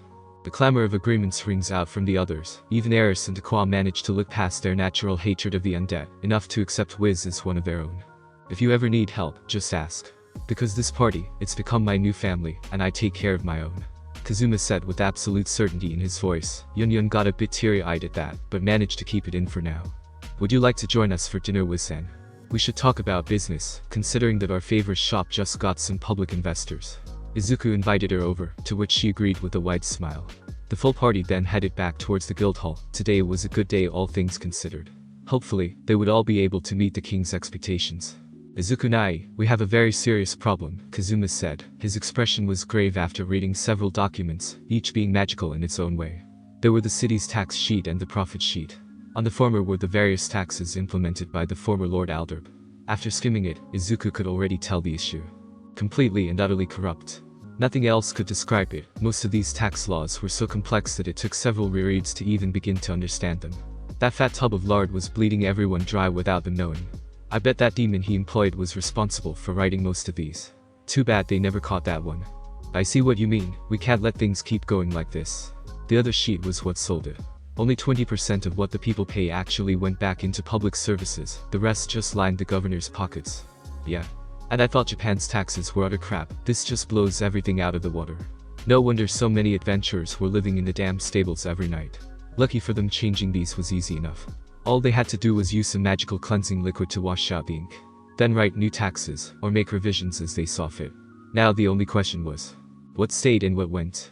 We should get rid of most of the minor taxes first. We can rewrite them later as the need arises. As for the ridiculous profits that were earned every year, offering a full refund would be logistically impossible at this point. Instead, we should use it for what it was meant for. Funding. With Kazuma in full agreement, the two started to iron out the details. This city could use an agricultural overhaul right about now. We could make simple educational pamphlets and send them out to local farmers for free. That should help boost the economy in general, and fill in any gaps that our tax cuts might leave. Izuku started with the bare basics. A society marched on its stomach. After all, we have to provide a secure, self-sufficient, and year-round source of food immediately. Nobody went hungry on his watch. And some better paychecks for the local town guard should also help. Normally rookie adventurers are hired to fill in for various low-paying jobs to make ends meet. But if we actually give them livable wages, along with the tax cuts, then more people should show up. Unemployment goes down. Production and security skyrocket. Kazuma added, thinking more on the business side of things. He did spend a good portion of his early adventuring days living in abject poverty. This was just his way of fixing that. He really did have a good heart under all of that greed. And those were good points all around. They should talk to Darkness about implementing these right away. Her stamp was law now after all. We should meet with Luna-chan. Most of this city's labor force goes there to find employment, adventure or otherwise. Darkness-chan should be there too.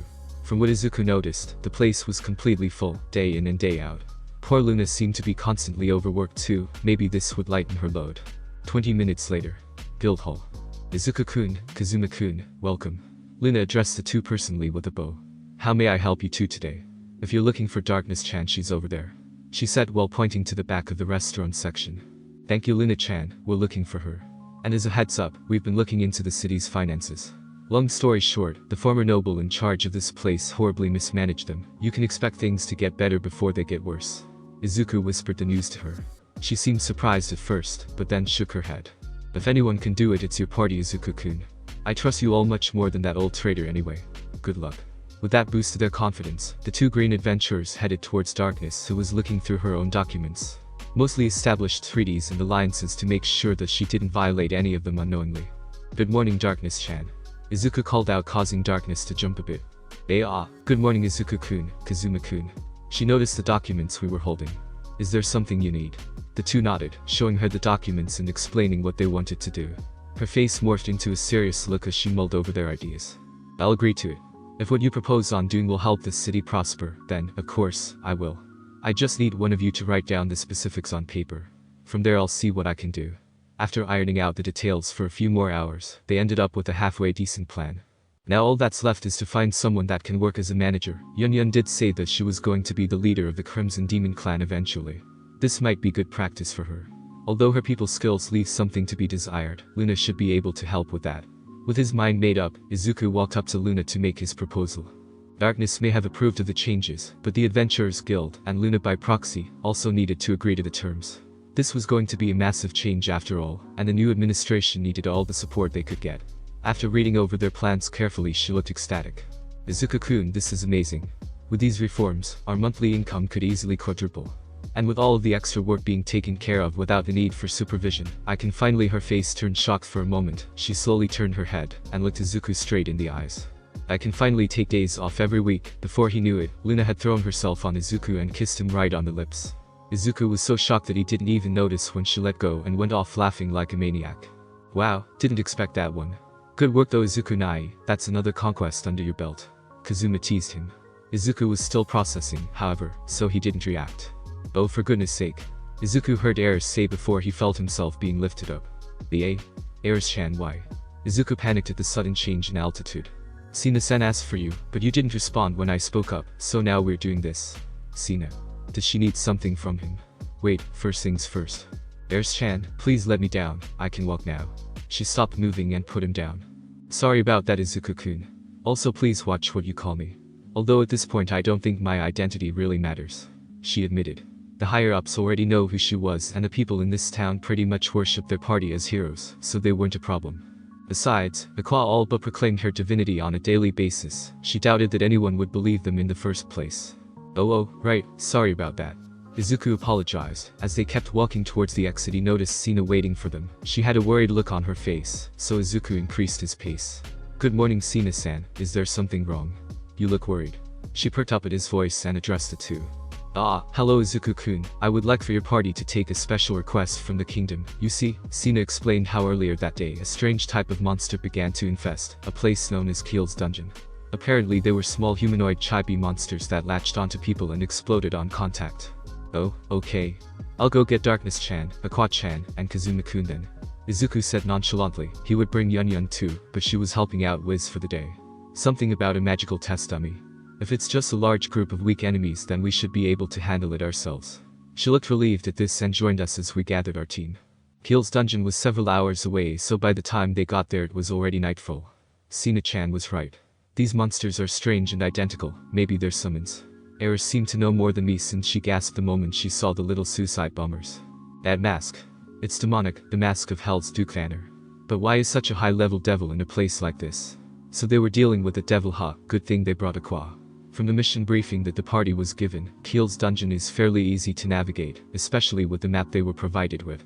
As they delved into the dungeon, Izuku couldn't help but feel underwhelmed. The little dolls were very weak. Even their explosions couldn't even scratch Darkness or himself. Hell, he was pretty sure that even Kazuma could survive a direct hit from them with only superficial wounds. Is this what people call being overleveled? Izuku thought as they approached their target. Standing cross-legged at the center of a dead-end corridor was a masked man, playing with some kind of clay. He wore the same mask as the creatures along with a fancy-looking suit. He basically looked the part of the charismatic gentleman demon. So this must be Vanner. Correct. He suddenly called out, startling them. I am Vanner-san. The Duke of Hell, said to be stronger than the Demon King himself. Now, why have you humans come so far to meet me? So he can read minds, most likely limited to a certain range. Correct again.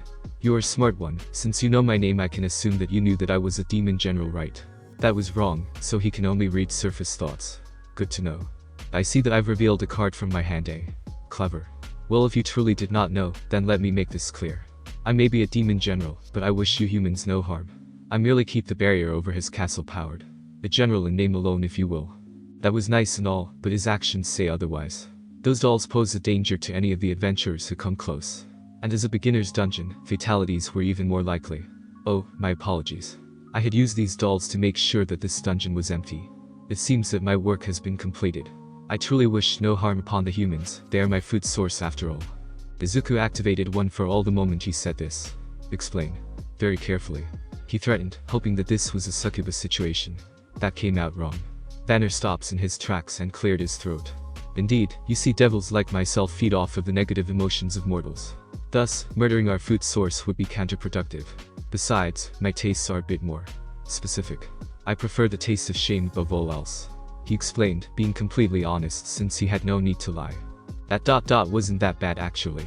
Honestly, if he lived in a large city, he would have an all-you-can-eat buffet on a daily basis.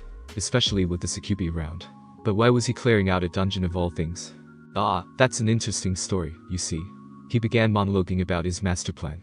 It feels like I'm home again. Izuku thought, relaxing a bit to hear the villain's maniacal speech. Essentially, the Demon King asked him to investigate what happened to Verdia. Surprisingly, he mentioned Whiz during his rant, not explicitly of course, but not many people could be called a knuckleheaded shopkeeper who lost more money the harder she tried. Izuku got off topic. Vanner proceeded to explain his elaborate suicide plan that he came up with after he arrived. Which basically boiled down to create a large, barely passable but not lethal dungeon. Have some competent adventurers storm the dungeon, barely surviving while being trolled by gimmicks the entire way until they reach the final room.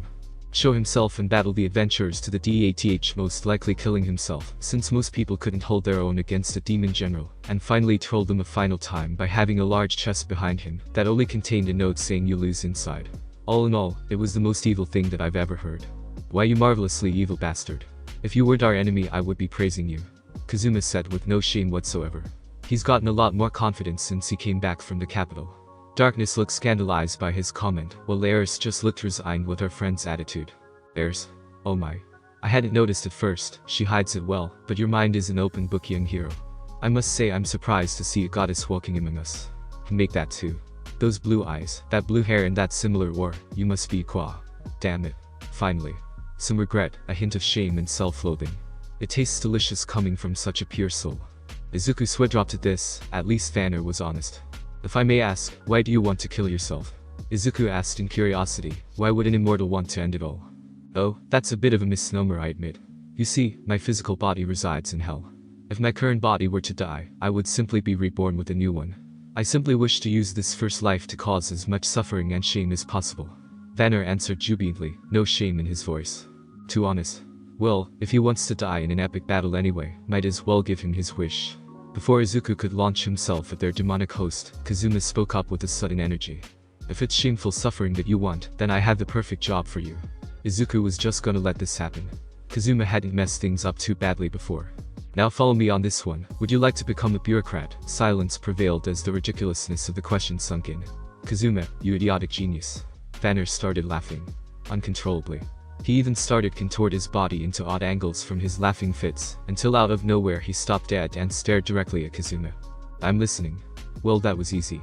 Kazuma went on to explain how we were the newest rulers of the local city, and that we needed someone who could follow the laws to the letter, while taking care of the paperwork involved with governing. You wish to give me a position where I can legally cause people suffering through their own mistakes. How perfect. I accept. Is this guy mentally unstable? He keeps changing his tone at random points. Or is this just his shtick? Oh, that's just how I like to add flair to my conversations. Don't mind me. Izuku really needed a vacation. And with their newest employee, he could probably afford to take some time off.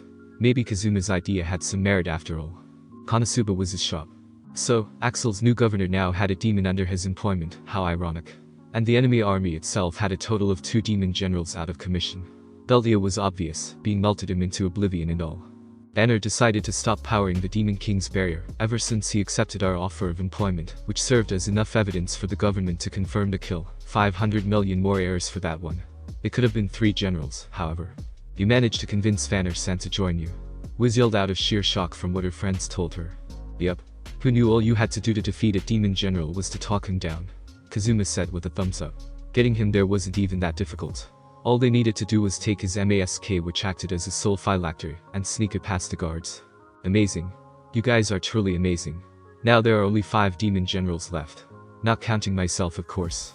Izuku had told her that they figured out her identity when they first brought Vanner to her shop. At first she was scared, but the party managed to calm her down, saying that since she hadn't brought them harm in any way, they would hear her out. She explained that she, like Vanner, was a general in name only. She kept up the barrier over his castle by force, but otherwise she was free to live her life. Okay then. Keep that up. If you stop now it would only look suspicious anyway. With the Kwa-chan in our party along with her high level, we should be able to destroy the barrier soon anyway. Izuku decided. Whiz looked relieved, happy that she could continue to live the life that she loved so much. Since we're on that topic, would you mind telling us anything you two might know about the other generals? Any information might help us tremendously. Izuku asked. Unfortunately they didn't get much. Most of the generals had loose relationships at best. Especially Whiz, she only knew about Belida, Vanner, and the Demon King's daughter who was also a general. Vanner was a bit more informative though. There are 2 others that I am aware of. The first is a poison slime by the name of Hans. He is particularly dangerous due to his physiology. As for his appearance he is rather average. Brown hair, brown eyes, and he usually wears a gold beaded necklace with a large ruby in the center. He also prefers sleeveless shirts and has a small beard. However, he can change his appearance at will. This is just his default one that he uses most often. That was more than any of them expected. Hiring Vanner was already paying in dividends. Why thank you boss. Now for the second general. She is more mysterious. I know not her name, only her appearance. She has bright red hair, yellow eyes, and an ovular mark on her forehead. She also had elvish shears, although I doubt she was one. However, her most striking features are the horns that protrude upwards from her head. That was even better. With an appearance that unique, it shouldn't be too difficult to recognize her. She also had breasts that could rival the idiotic shopkeeper over there. He pointed at Whiz who sputtered in indignation. I didn't need to know that. I know that's why I said it, hahaha. Right, devil. Thank you for the information, Vanner-san, Whiz-chan. If anything comes up I'll make sure to contact you too. Oh, and Whiz-chan, please tell Vanner-san about Kazuma-kun's business ideas, I'm sure he will love them. Izuku said before walking out before Vanner had a chance to read his mind. It felt good to pull one over on the guy. Sigh, I should ask Akwa if she knows any good vacation spots. She seemed like the kind of person that would look into those sorts of things. Izuku muttered, tired from his several days of back-to-back work and stress. Maybe I can even invite Luna-chan too. She could use the break. Okay, so let me get this straight. Izuku has been saying that a lot recently, hasn't he? What has his life become? You own a city. Akwa nodded, and then elaborated at Izuku's request. Well, Makia worshippers own a city. And I own them, so yes I own a city, in a way. Honestly, this didn't even scratch Izuku's top 10 in terms of weirdness, so he just went with it. And this city is a major tourist spot because of its hot springs. Akwa nodded again, still having that happy-go-lucky smile on her face. She may be a pain sometimes, but Izuku was genuinely glad that he met the goofy ball of energy. Thank you Akwa-chan, I guess we have a vacation spot now. Her grin grew much wider, looks like she was all for the idea.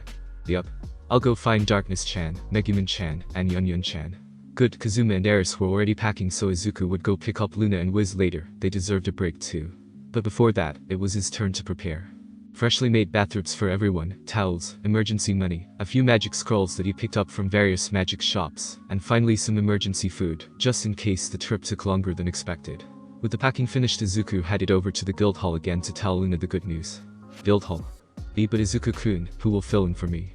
A fair question, but Izuku had already prepared for that. He called over another waitress, and showed her a bag full of gold. The POR, but not for long, waitress's eyes opened so wide that they nearly burst out of their sockets. This bag is filled with about 5 million heirs worth of gold coins. It's yours if you fill in for Luna-chan here for the next week, along with 5 million more when we return. Izuku said casually as the younger waitress started foaming at the mouth before accepting frantically. Problem solved, and before you even say anything, I'm doing this because you deserve it. So there's no need to pay us back, you already help us on a daily basis, this is us paying you back. Tears start to form around Luna's eyes before she gave Izuku a quick kiss before running off to pack up for the trip. Izuku only rebooted about a minute later, a goofy smile on his face the whole time. Next up, Whiz's shop. Opening the door, Izuku saw something that he wasn't expecting in the slightest. Vanna-san, why is Whiz-chan on the ground, unconscious and burned? Izuku asked in a sharp tone, waiting for an well, you see. Okay, so just Whiz things, we really should stop her from making any executive decisions for her shop. She may be the owner, but Kazuma, Aqua, and now Vanner, took care of the real legwork. I'll let this slide then, though please limit your use of corporal punishment in the future. I'll be taking her off your hands now, we've made plans to visit Alkenrisha for vacation, she's welcome to join us. And from what I'm seeing, she could use it. Vanner accepted this, but for whatever reason, he cackled to himself before the two left. Weird, I should be worried about that, but it's vacation time, so I couldn't care less. Izuku thought before casting aside his worries. Whiz-chan looks really roughed up, maybe Kazuma-kun can help her out later. I really need to learn more spells. Izuku hadn't updated his adventurer's card since he gained the magic canceller spell, it was about time for an upgrade. Kazuma, Aqua, and Eris were already packed and ready to leave at the front steps of the mansion when he arrived. They had already packed up their belongings in the carriage that Izuku had rented, it was large enough to hold up to 9 people plus cargo. It cost him a pretty penny, but since this was a vacation and Izuku didn't have to worry about horses, it was worth it. The party noticed him and questioned why he was carrying Whiz in a piggyback hold. She pulled a Whiz and got Vanner-san angry. Kazuma-kun, can you please use your drain touch to heal her? Izuku said while lifting up his arm to provide the needed energy, and with the sheer amount that he had with Ofa, it only took a few seconds for Whiz to regain color in her skin. Thank you for that. Now, all we have to do is wait for the others and we'll be off. If you all don't mind, I'm going to finally update my skills. Their eyes sparkled up at that as they grew excited. You really gonna update it? Finally, it was such a waste to see all of those stat points just sitting there. Though, I guess with that quirk of yours you never really needed much magicka. Kazuma looked to be the most excited, and he had a point. As an adventurer class, he naturally had higher costs on his skills, which meant that he was forced to spend most of his points each time he leveled for something even vaguely useful. Hey, why don't you change classes? Being an archmage is fine and all, but as an archpriest, you could be your own healer, and you can finally join the Axis cult too. Aqua tried to persuade him. Plus, as my close friend, you will receive special treatment. She continued nudging Izuku's shoulder. You might even be able to use the powers of Eris-chan and me at once. Isn't that better than some fancy mortal magic? Or you can pick up a weapon to learn. Fighting with your fists is fine and all, and it's certainly served you well so far. But having a backup plan would be useful. Eris made a good point. Until Izuku noticed her smile grow larger as she also nudged his shoulder. And what better weapon to learn first than a knife? The progenitor of all melee weapons. Or maybe a bow. To even out your melee and ranged options. Boy, no fair. I'm already the party's jack of all trades. If Izuku starts doing it too, then what would happen to me? Kazuma yelled out, realizing that he was being made obsolete. Comedic relief. Aqua answered, beginning yet another fight between the two. Just kiss already. Even I didn't take that long to realize that the other girls loved me. Granted, they had to literally join Izuku in bed before he noticed, but still. They all raised good points though. Magic was already taken care of by Megumin, Yun, and Whiz on occasion, so we really didn't need another archmage. Learning how to use a weapon also made sense. All Might was, wait, this can't be right. This class is basically made for me. Might as well. Izuku thought before swiping over the class name before his newly made adventurer's card changes. The wizard icon changing to that of a knight wearing chainmail, wielding a longsword with a crossguard. The paladin class. It uses faith to power their attacks. However, unlike a cleric or priest, the paladin uses an ideal as their source of power. The ideal could be anything. Justice, friendship, family, peace, pacifism, etc. Izuku's ideal was rather obvious. It was what he always dreamed of being after all. And so long as he upheld that ideal, it would become one of his sources of power in turn. Izuku Midoriya. Class. Heroic Paladin. Stat points. 65. Skills.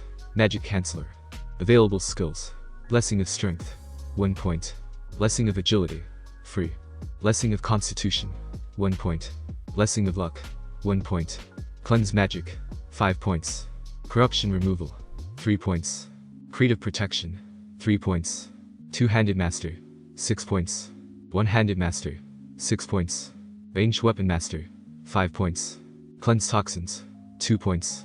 Aspect of heroism, 30 points. Detect lie, 1 point. Intimidating or 1 point. Okay, I didn't expect that many skills, wow. Izuku muttered while looking over each skill before dividing his skill points accordingly. By the end of it, his new skills look something like this. Aspect of heroism, blessings of strength, blessing of agility, blessing of constitution, blessing of luck, cleanse magic, cleanse toxins, detect lie, intimidating or two-handed mastery, ranged weapon mastery, creative protection. Skill points, 9. Best to leave those there for later, you never know when you need something on the fly. Izuku mumbled to himself, which finally made the old married couple of the party stop fighting. They, along with Eris, who was trying to calm them down, walked up to Izuku and looked at his new class. Heroic Paladin. You never changed, do you, Izuku-kun? Was Eris's first response. Izuku blushed at that. Yup. He never did. Kazuma burst out laughing when he saw his brother's class. Heroic Paladin. And I thought Megumin was the trunie of the group. Snicker. That one Izuku expected. At least Darkness took it seriously. You chose a mixture between a crusader and a cleric. Very impressive. However, she blushed while staring at the ground in what Izuku can only assume was shame. You chose to master two-handed combat. Even though I'm already our group swordswoman. How shameful of me to need a replacement. Her tone of voice didn't match her words. Izuku decided to just let her have her moment. Good afternoon, everybody. Thanks again for bringing me along. You have no idea how long it's been since I had a vacation. Actually, neither do I. Luna announced with a sing-song voice, almost like she wasn't quite sure whether this was a dream or not. Megumin and Yunyun gave her a wide berth at that until they noticed my adventurer's card and walked up. The Paladin class. How rare. Usually the only people who can use one of these are high-level adventurers with high stats in every category. And even then they have to believe in an ideal or cause worth living and dying over for it to work. Heroism. That definitely sounds like you, Izuku-kun. Yunyun says, leading into Megumin's inevitable Chunin speech. Izuku Midoriya-sama. The hero of Belzerb. So powerful and pure of heart that even the gods follow him. Nobles envy him. Women clamor over themselves to be with him. And at his side are the two most powerful crimson demons, ready to lay waste to his enemies. Megumin exclaimed as she spun a tale of Izuku's so-called legend. Oh, and Kazuma-kun can be the jester along with little Chamasu here, I guess. And immediately picked a fight again. So I love them, really I do. But they're about as peaceful as a group of hungry wet cats. Izuku lamented internally. Megumin-chan, is that cat yours? Izuku asked her. She blushed a bit and nodded shyly. It was times like these where she looked way too adorable for her own good. It's not too much trouble, is it? To keep her. Izuku couldn't say no to that face. Besides, he had no problem with keeping a pet. It seemed friendly enough. Except towards Aqua for some reason, but then again most animals seemed to dislike her. Oh well, better get going. If you're all done packing, then we should probably leave soon. Even at my fastest, I doubt that we'll make it there by nightfall. Izuku tells them, causing them to freeze. They look at their leader, then at the carriage, then back at him. Ah, they notice the lack of horses. What do you mean at your fastest? Don't tell me you plan on pushing the carriage yourself. Kazuma asked in complete astonishment. The others weren't much better. Luna, in particular, looked like she was about to collapse at any moment. Yeah, it will be good training for me. I haven't really done weight and endurance training like that for a few months now, so it would be nice to get back to it. Izuku says nonchalantly, fondly remembering his training at Dagaba Beach. Imagines of himself vomiting into a refrigerator that he had to carry later appearing in his mind. Good times. To see someone like you. A fellow noble, no. A hero of the highest caliber. Reduced to a mode of transportation, I can't allow that. Please use me instead. Treat me as nothing more than a lowly beast, forced to pull you all along to your destination. No prizes for whoever guesses the identity of the madwoman who said this. No? My denial was too quick if the moan that she let out was any indication. You aren't strong enough or fast enough to pull the carriage and reach Alkenrisha in a reasonable time. She may have the stamina to do it, but even then it would take days. Something that Luna especially couldn't afford. Don't worry about it. I used to do stuff like this all the time, even without my quirk. In fact, it's similar to how I earned the power in the first place. And abandoning that training just feels wrong. I let it slide until now since so much has happened, but I can't afford to keep doing that any longer.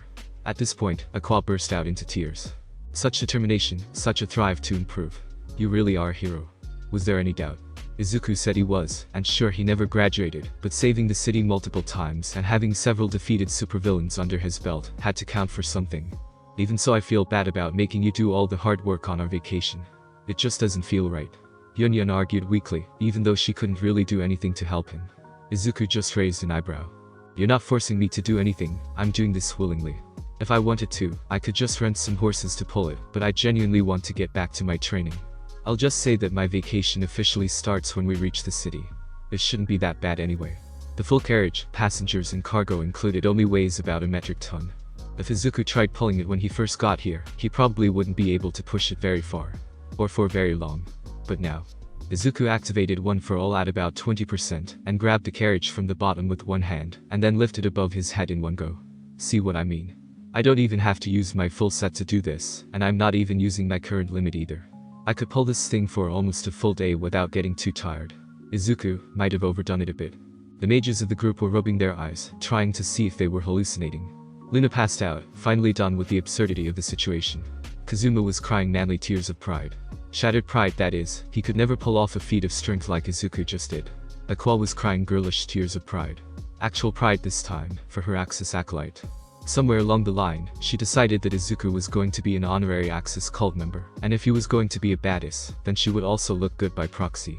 Darkness was giving Izuku jealous looks at what he pulled off. She was also blushing for reasons that Izuku refused to think about. Eris just shook her head and accepted it as another Izuku does something crazy, and shrugs it off moment. Apparently the tally mark is at 240. With all arguments questioning Izuku's ability effectively silenced, they all went off towards Alkenrisha. Izuku kept his speed tempered at an even 20%.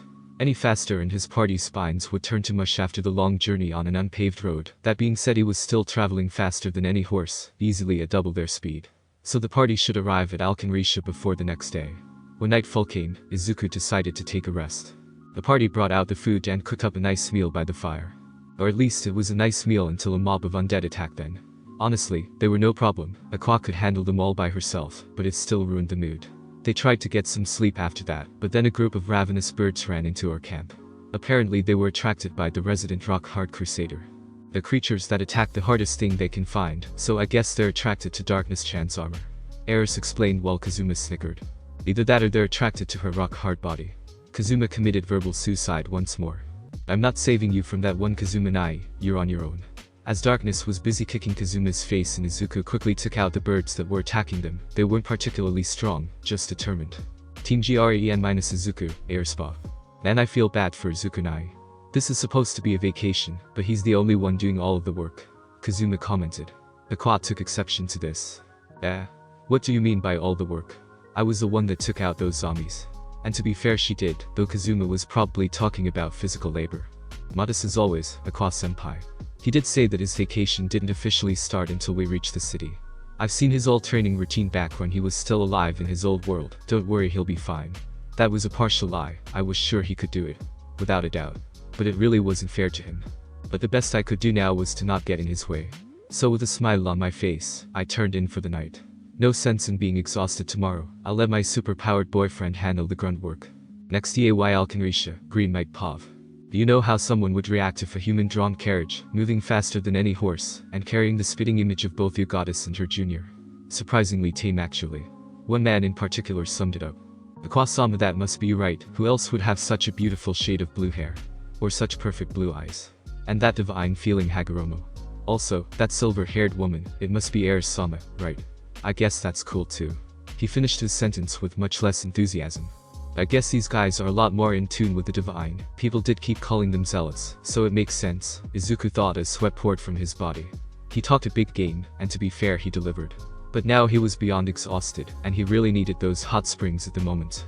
The party made its way to the nearest inn, and to their delight, the owner also recognized Aqua on sight, and gave them his best rooms for free. They weren't about to question it, so they simply accepted his generous offer and went in to unpack their gear. Except for Izuku, who was being left out of it to give him some time to decompress. Izuku, accepting this, immediately grabbed his bathing gear and said that he was going to find the nearest hot springs. The others readily agreed that Izuku needed a break ASAP, so they let him go on his own, promising to meet him there later after they finished unpacking. Luckily for Izuku, he found one nearby. It was rather large too, almost twice the size of the others that he saw nearby. I wonder why. Izuku thought before paying his fee and making his way in. Sinking into the warm water was heavenly, making Izuku let out a heavy sigh as he sank deeper and deeper. I needed this. He really did. His bathing partner seemed to agree with him. Yeah, I could tell that you were full of stress the moment I saw you come in. Izuku's eyes snapped open like a certain squid that we all knew and vaguely related to. Right in front of him, through the mist, sat a beautiful red-haired woman. A very familiar red-haired woman. With elvish shears. And a certain aura of energy to her that Izuku found very familiar. Divine Aura, crap. Playoffs. Golden Wind piano theme. Oh fuck my life. To make matters worse, a brown-haired man with a small beard was sitting next to her. And knowing my luck, that's Hans. The one general that I can't do anything about. At least he couldn't kill Isuku outright. Cleanse toxins should take care of that, but the others. I can't allow them to get close to my party. Wolbach I could handle, but the invulnerable slime. Too risky. He had to respond, or they'd get suspicious. Oh, hello there. Sorry, I didn't notice you at first. Izuku gave a slight bow, never taking his eyes off theirs. Half because he was paranoid, and half because... Boing. No problem, you looked really tired. Long journey. Wolbach asked him, either not noticing or not caring that her towel wasn't covering her top half. You could say that. I didn't get much sleep last night after those Hawkites attacked. Wolbach's face grew surprised at that. You were attacked by Hawkites. It's a small miracle that you survived unscathed. You said you fought them off. You must be really strong. Hans was the one to say that, looking a bit suspicious. Not anyone could take on a herd of Hawkites, even as a full party. Izuku had no idea those things were considered to be that tough. Maybe he just ran into a comparatively smaller herd. Yeah, they weren't that tough. There were only about 200 of them, so I managed to take them all down quickly enough. It just made me paranoid while I slept, so I didn't rest very well before taking us here. Izuku froze a bit at my slip up. That might be bad. Wow, you took on a whole herd on your own, while defending other people. Only high-level adventurers can pull that off. Good job. Wolbach gave me a thumbs up after hearing my story. Good, they didn't question the part where. What did you mean that you brought others here? Did you fund the trip or something? I thought you were just hired muscle or something. Hans observed as he narrowed his eyes and thought. Sweats heavily. Whatever. Yo, I'm getting out early. Got work to do and all that, enjoy the hot springs I guess. Later. He excused himself and walked away, leaving Izuku and the rogue goddess to themselves. An awkward silence descended upon them as they stared into each other's eyes. So, what did you mean when you said you brought others here? Well, that was an icebreaker if ever there was one. Now that they were alone, a change of tactics might be in order. You see, that was a bit of extra training on my end, to keep me sharp before my vacation. I pulled the carriage myself, that's what I meant. She looked like the mage type, maybe this will intimidate her enough for her to back off the city. Demon generals weren't known to be very loyal to each other. And no way. Where did you come from then? And how many people? Who could pull one of those things and expect to arrive in any reasonable amount of time? To say she was shocked would be an understatement. But she might have been surprised for the wrong reasons. And you look so skinny. No offense, it's just that I would never expect someone of your build to be strong enough to do something like that. May I know what level you are? She was excited. Izuku had the opposite effect of what he wanted. Well, in for an heiress. In for a million. Izuku activated Intimidating Aura and made his power play. I'm level 69. Playoffs Golden Wind Piano VERSIO, and last time I swear, also Pav change Wolbach Pav. Oh, my various gods, he's not lying. Wolbach thought to herself as she finished processing what her new acquaintance just said. He's easily the highest level adventurer I've ever seen. Even among the other generals, his level alone would be insane. What the hell is he? Royalty crap, he's waiting for a response. The pressure was getting to me, I needed to calm down. Wow, that's certainly impressive. I've never even heard of someone with a number that high. If I may, what's your name? I needed to know, this man was too dangerous not to question. Luckily he seemed to be cordial so far, so maybe he can be reasoned with. Where I'm from, it's common courtesy to give your name first when asking for others. Even if you already know them. That was fair, he did look vaguely Japanese, so it made sense. But what did he mean by that last part? Have I already been found out? My name is Wolbach, sir. It's a pleasure to meet you. I said with a slight bow out of respect. He smiled at me and returned the gesture. I am Izuku Midoriya, likewise. Though I didn't plan to meet another goddess anytime soon. The reincarnate said, crap, he did know, I had to play this right. I can't say I've ever heard of you, sorry. But that makes it even more impressive that an adventurer of your level can exist without others knowing about you. Wolbach complimented while also apologizing for her ignorance. No worry, my level and fame are both rather recent.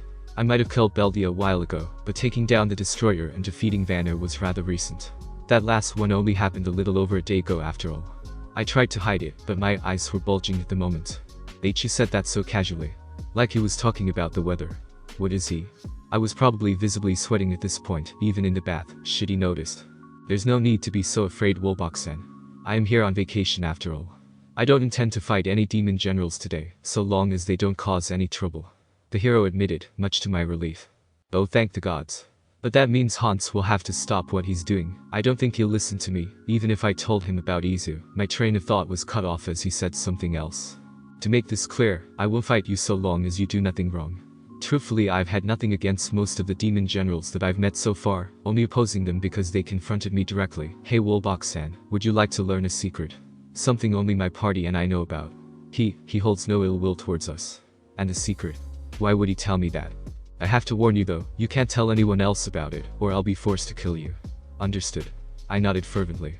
Information was worth more than gold, even if he decided to kill me after this. At the very least I'll have something to send to Demon King Sama after I die. Izuku Pav. He's supposed to be on vacation, damn it. Here's hoping this works. It wouldn't be the first time that a hero intimidated a villain into submission, but it would certainly be my first time. If only I could thank Hound Dog Sensei for those extra lessons in psychological warfare. I took a breath and began what could possibly be this world's greatest bluff. Out of the 3 demon generals that I've fought so far, 2 of them have joined me willingly and are currently under my employment. It took a moment before that statement sunk in, but when it did, Talpi rushed in with full cowling at 30% and covered her mouth before she could finish casting. The speed surprised her so much that she clamped down on my hand. Her bite strength wasn't nearly strong enough to pierce my skin though, so now we were in a bit of an awkward position. Hey, Izuku-kun. We're here. Here's hoping my luck got you into the mixed bath like I hoped. There you are. Red eyes met purple, and then there was silence. Playoffs Golden Wind Piano. I'm not sorry. Wow, Izuku-kun, you work fast. You already have 2 demons, a noble, and a goddess. Aren't we enough for you already? Eris said in a playful tone. There was no need to hide her identity this time. Her fellow goddess was here after all. And I didn't know you were into such rough play, though I doubt Wolbok-chan could hurt you even if she tried. Said Crimson Goddess was currently freaking out, trying to escape. However, she couldn't get her mouth off of my hand for some reason. I think her teeth are stuck. 5 minutes later, trying to help release a trapped goddess. Okay, I promise I won't run away. Just please don't do that again, it was so embarrassing. Wolbok complained while rubbing her jaw. We had to stretch it out a bit to remove her teeth from my hand. You wouldn't be able to even if you tried, I said while constantly casting my magic canceller spell. Against a city-sized Goliath with a magic barrier, it only lasted for a few seconds. But against a flesh and blood person, I could hold it like this for hours. Even if they were goddess, the downside.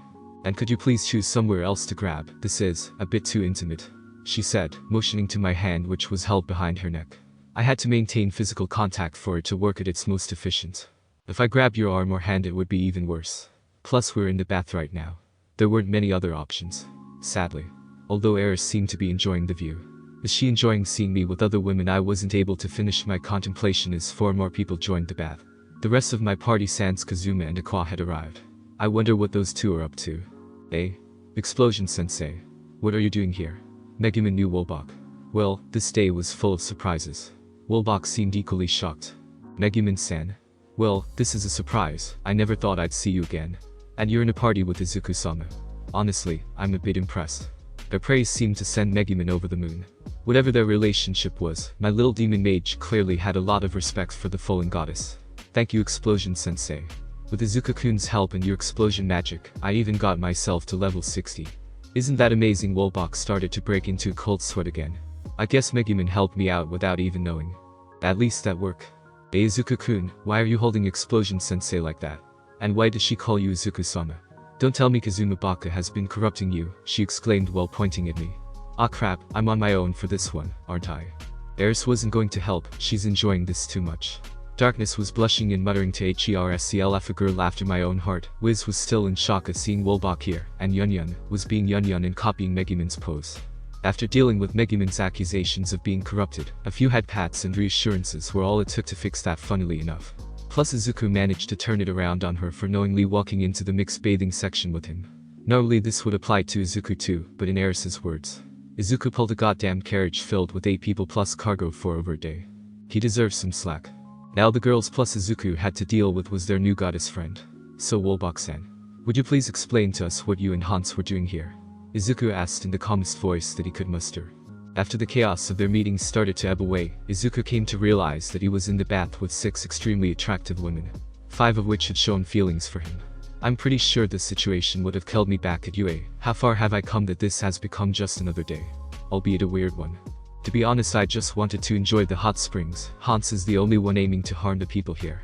He plans to poison the water source for these springs as revenge for the constant bad rumors caused by the Axis cult.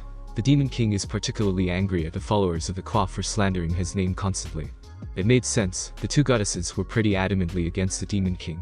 And if Aqua's followers were anything like the goddess herself before Izuku and Kazuma domesticated her, then the Demon King's anger was understandable. Aqua-chan, where is the water source located? We should plan ahead and take him out before he can manage to do anything. Izuku yelled out to the hot spring next to them. Aqua decided to enter the female section out of consideration for Whiz, or more accurately because the other party members forced her to go there out of consideration for Whiz. It would also be best to contact the local adventurers guild for clearance. There was no need to go in half-cocked and deal with legal trouble because of it. It's behind the Axis Cathedral. I should be able to get us in there fairly easily. The only problem is that slime itself. Even with my purification, I don't think I can take it down in one go. It's fine, you wouldn't have to. I would never put you guys in such a dangerous position anyway. Megumin wouldn't work either since an explosion would send pieces of him scattered across the area, contaminating everything. Izuku says, trying to come up with a plan. Q-sad explosion lowly face at not being able to blow something up. I wonder if cleanse toxins would just straight up make him disappear if used enough times. Nah, too risky. Izuku looked towards Whiz and asked if she knew any powerful ice magic or any other stasis-based magic. Yes, it's my specialty actually, why do you ask? She looked confused before realization dawned. I know you wanted to stay neutral, Whiz-chan. But if Han succeeds with his plan, then all of Alkenrisha will suffer for it, including innocent citizens. Please consider helping us with this. Izuku asked the unofficial member of their party. Whiz's face grew serious as she considered Izuku's words before nodding in agreement. That's true, the terms for my neutrality were that non-combatants would not be harmed.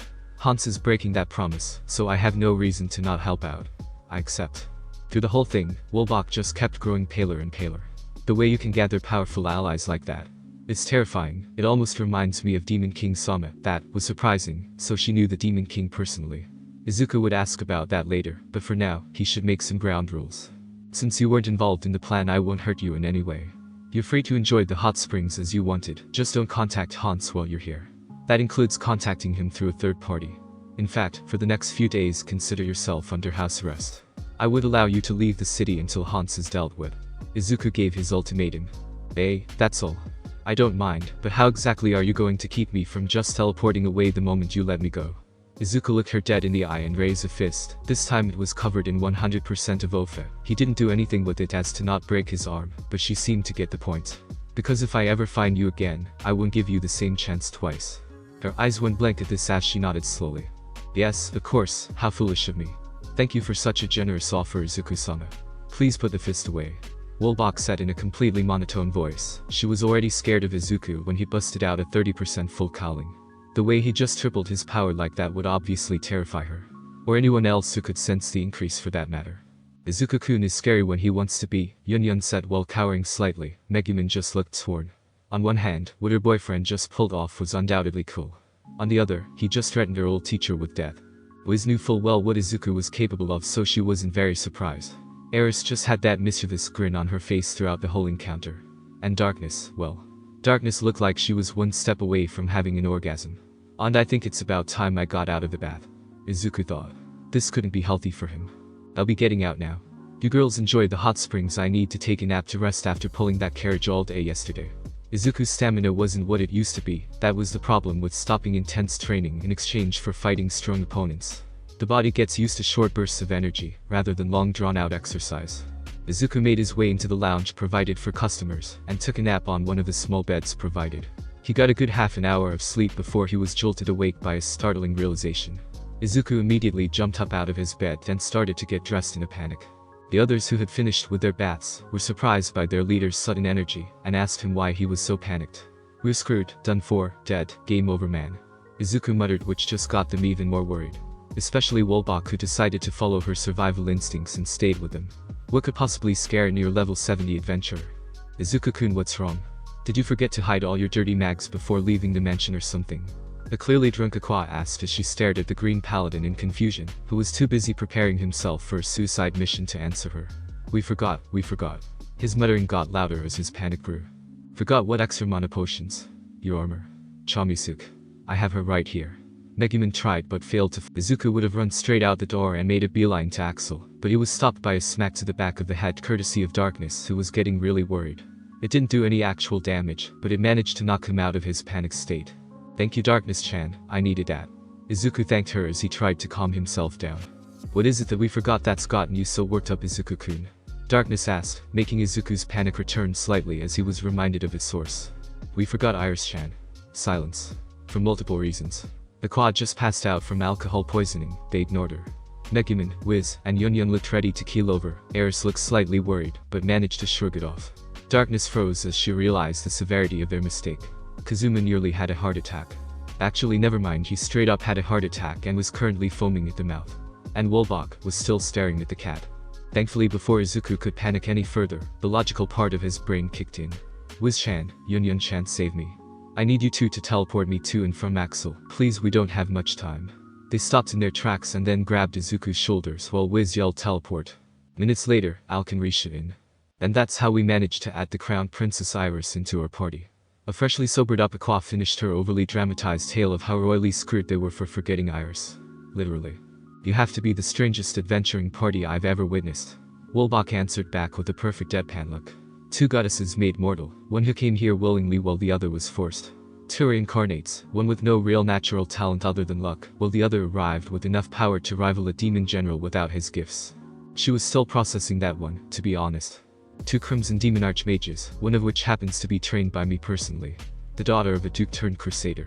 And to top off this already broken mess of a team, you've enlisted the help of two demon generals and a member of royalty, within your first year of adventuring.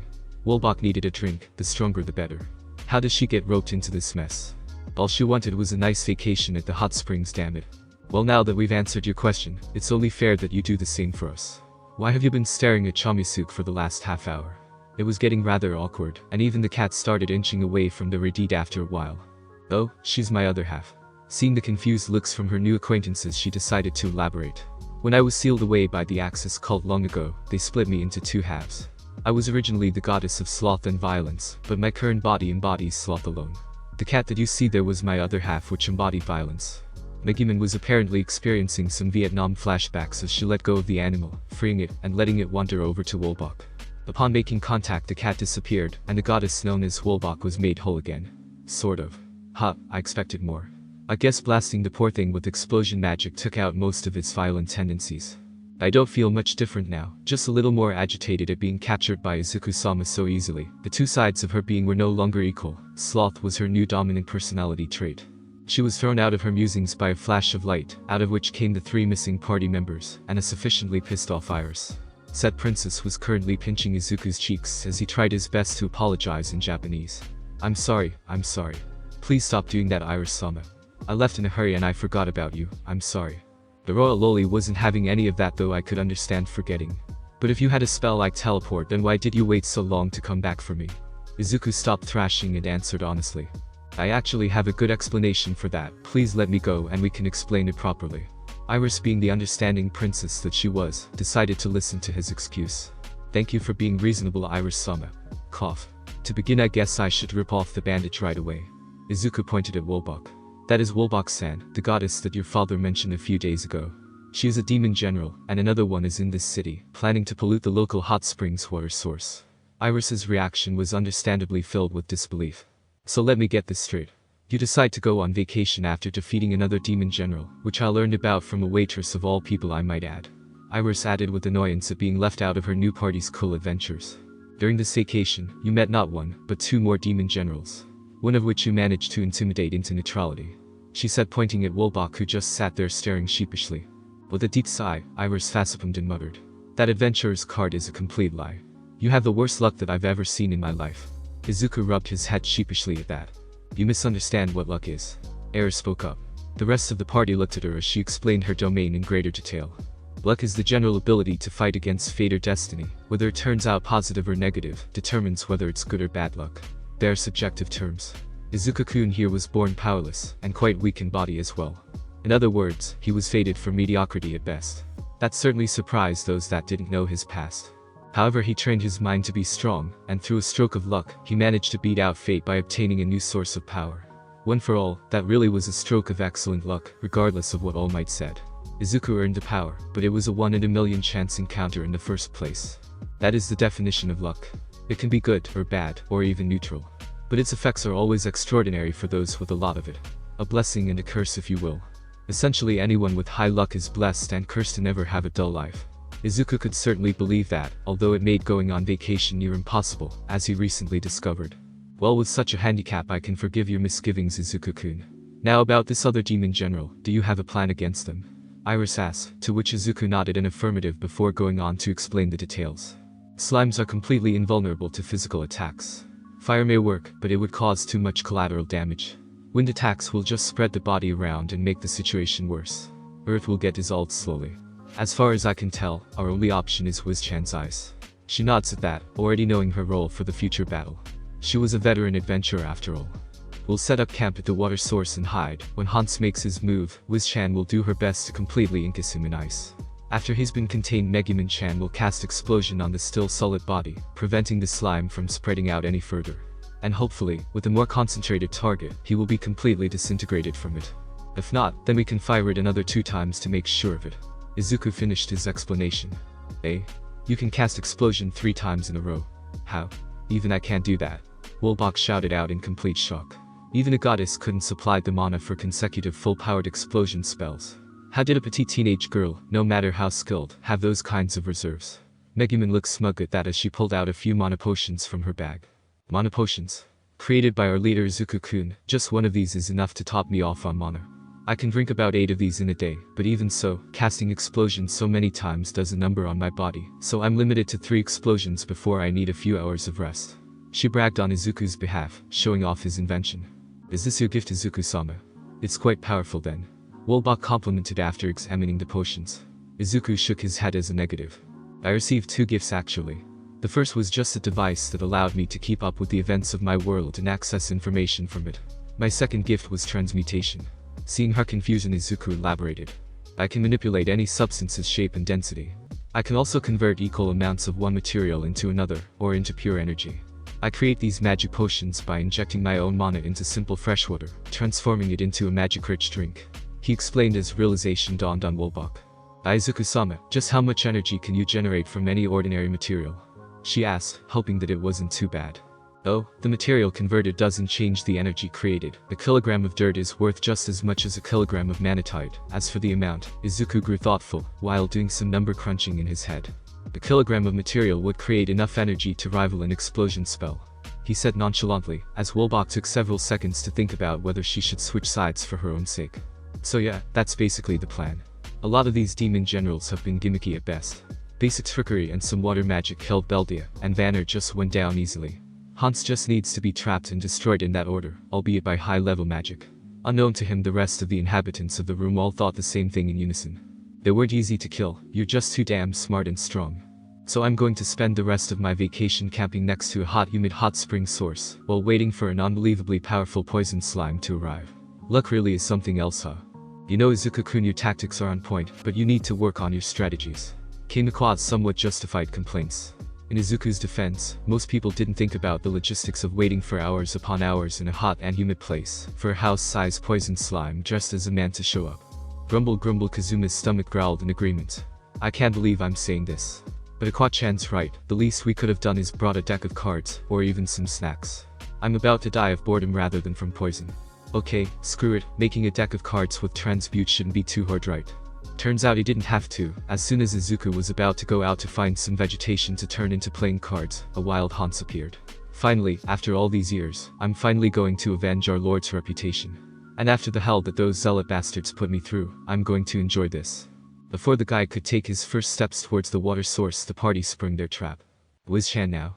Izuku shouted while channeling his magic canceller towards Hans, just in case. Curse Highness Ice Prison. She called out before hiding herself under a dome. A veritable tsunami of ice descended upon the distracted slime. Normally this spell would only send a comparatively small pillar of ice, about the width and height of a man.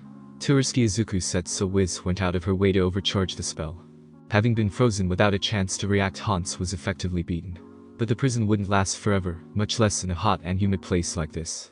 No, Hans needed to be finished off here, and considering that he planned to kill off hundreds of innocent people, Izuku had no mercy left to give. Sacred Highness Explosion.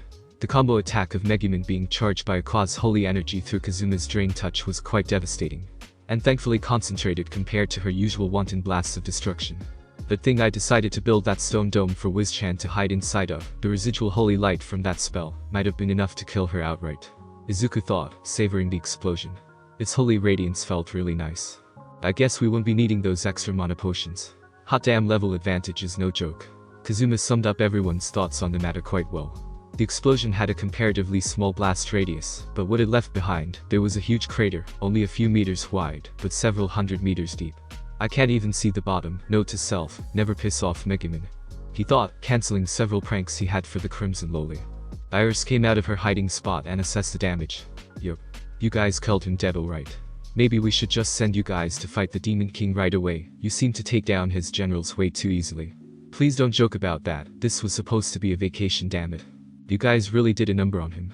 There isn't even a poisonous vapor cloud left. You completely disintegrated his body until nothing remained. Megumin-chan, you've graduated, by the way. Well, the explosion Loli was celebrating her graduation from POA. University. Yes, I just did that. No, I'm not sorry. Izuku sat there confused on why Wolbach was even there. I half expected you to be on the other side of the planet by now. Or too terrified to leave your room. What brings you out here? The last time they saw her, she was shivering and in a cold sweat. Why would she willingly come close to them again?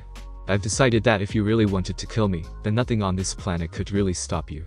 So instead of making you angry, or losing whatever shred of dignity I had left, I decided to help you. Okay. Why though? Wasn't she loyal to the Demon King? Let me explain, you must be confused. I've only really been around on this planet for the last 10 years or so. Before that, I was sealed away by the Idiocelids, she said, pointing at Aqua. Hey, came Aqua's angry response, which fell on deaf ears, and handed over to Megumin-chan's people as a tourist attraction. Ouch, that's gotta be a blow to the pride. Ever since Megumin-chan woke me up, I haven't really felt the violent impulses that I had in the past.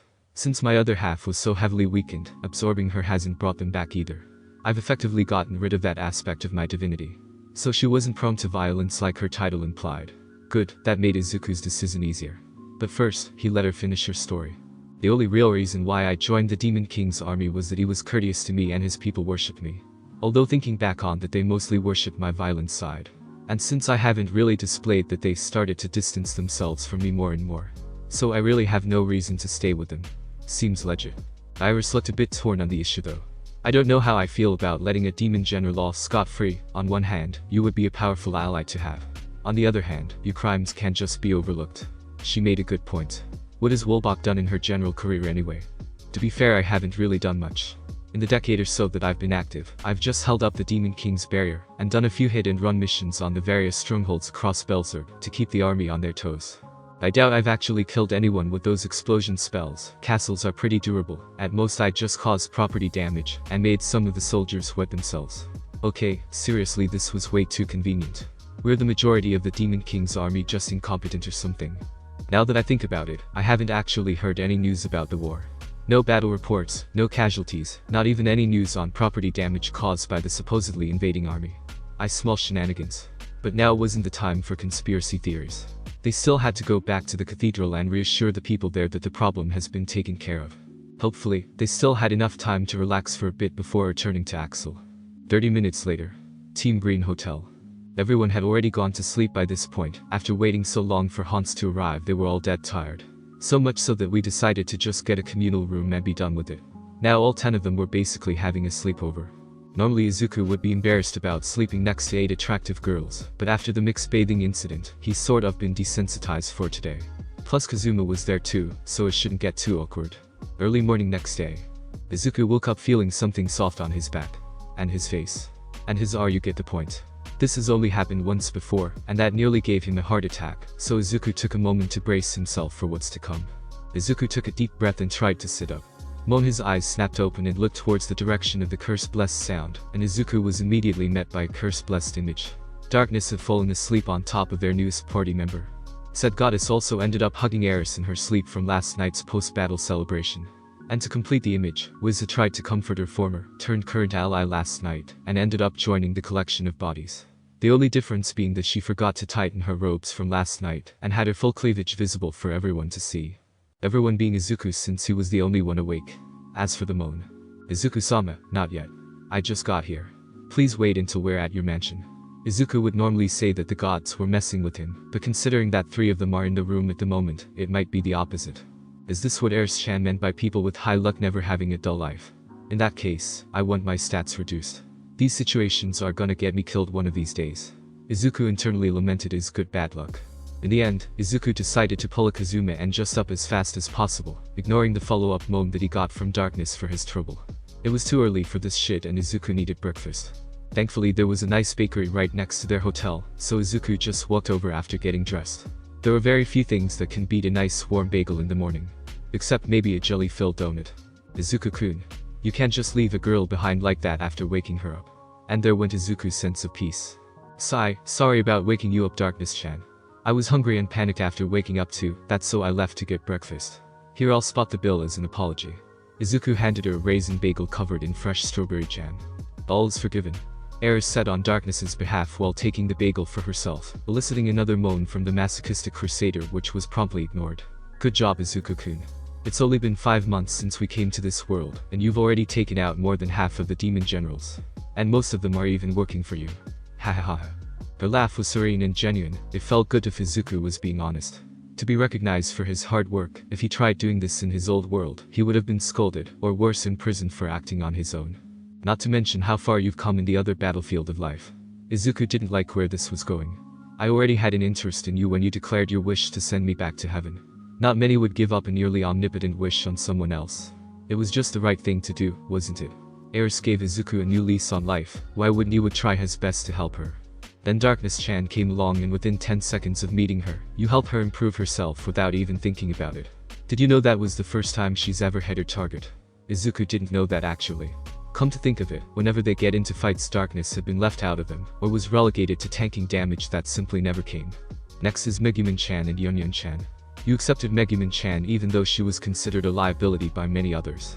Not to mention you helped her achieve her dream, again not even a day after meeting her. You also brought along Yunyun-chan just because you noticed that she was too shy to ask. Ever since meeting you they've been the best of friends. Almost like sisters, it's wonderful. Izuku never thought of it like that. He wondered why they took an interest in him so quickly, but when Eris spelled it out like that, Izuku just felt stupid now. Then we met up with the Kwa-senpai and Kazuma-kun. Honestly, I expected her to hate you at first. She's always been rather childish and uncontrollable. But again you blew my expectations out of the water. You took up her debt and even taught her some humility. I couldn't believe it, and honestly, I think I fell for you all over again. Okay, that was a bit mean towards Kwa. Not inaccurate but still. We met Whiz-chan not long after that. To be honest, I was surprised when I didn't try to kill her on sight. Most goddesses wouldn't even give it a second thought, undead being our natural enemy. But somehow, through some means, you've managed to superglue our little family together despite the odds. I can say with absolute certainty that no other person I've ever met could pull off being friends with gods and demon alike and survive. No wonder they acted so weirdly with each other when they first met. Izuku thought Eris was just being jealous again. And now you have a secretary type. Nani? Who was the secretary? The waitress. Alena, okay, that one made sense. The little sister, princess type. Wait, Iris, oh god, that's what the king was laughing about. And if I heard Wolbok-chan whisper right, another goddess coming for you. I'm the deepest level of screwed, aren't I? Izuku's face turned to Shen at the thought of what his mom would do to him if she found out. She's passed out immediately. He didn't have to think too hard to figure that one out. Oh, don't give me that look. It's not uncommon for heroes or nobles to have multiple lovers. And you both. And a hero worthy of a legend in this world at that, it was bound to happen. Eris said nonchalantly as if she saw it coming a mile away. To Izuku's surprise, Darkness, and even the friendly baker joined in too, nodding their heads in agreement. As if Izuku getting a harem of girls was a law of the universe or something. I just want to go home now. Maybe the world will start making sense when I sleep in my own bed again. Maybe he should take up drinking. Kazuma uses that to cope, and he seems to be holding it together. Sigh, first a harem, now underage drinking. The guys back home would freak out if they saw me now. Izuku muttered to himself. Darkness seems to have heard him. Now that you've mentioned it, how old are you, Izuku-kun? She asked in curiosity. That's right, he never mentioned his age, had he? Oh well, better late than never. Ah, sorry about that, it just never came up. I'll be 16 next July 15th. Suddenly a choking noise was heard from behind them. Izuku turned around and saw Kazuma coughing up a storm. Why, you're younger than me? How the hell? You're taller than me, more muscular than me, and you even look more mature. He yelled out before shaking his head. And I thought I had the mischievous younger brother role filled. You're telling me that I was the idiotic older brother this whole time. Another scream of psychological pain was let out as he ran off into the sunrise. Well, that happened. And I'm repressing this whole day for the rest of my life if you guys don't mind. Izuku could really use that drink right now. Maybe their hotel had some stashed in that surprisingly modern mini fridge that was in the living room. Ah crap, I ended up leaving those two alone in that bakery. Oh well, they should be fine. Back at the hotel. Who would have guessed that they had sake here? Wolbach questioned before taking a sip from her cup. Izuku nodded and did the same before answering what was probably a rhetorical question. It makes sense. The gods have been sending people over here for nearly a century, right? And most of them are Japanese. I'm just surprised more of the culture hasn't bled over already. Though from what Iris mentioned, some of their gaming consoles have made their way here. I still prefer grape wine, but this isn't half bad either. If only Kazuma-kun would treat me to something like this more often, but I'm expecting too much from a hickey neat virgin, I guess. Aqua complained before downing a whole bottle like a champ. She got a lot more talkative and honest with her feelings when she's drunk. Speaking of drunk, Izuku actually wasn't, despite drinking for a few hours now, only getting a light buzz from it. It was honestly a little worrying, but then he remembered one inconvenient little side effect of cleanse toxin that wasn't explicitly mentioned. It cured all toxins before they entered the body passively, including alcohol.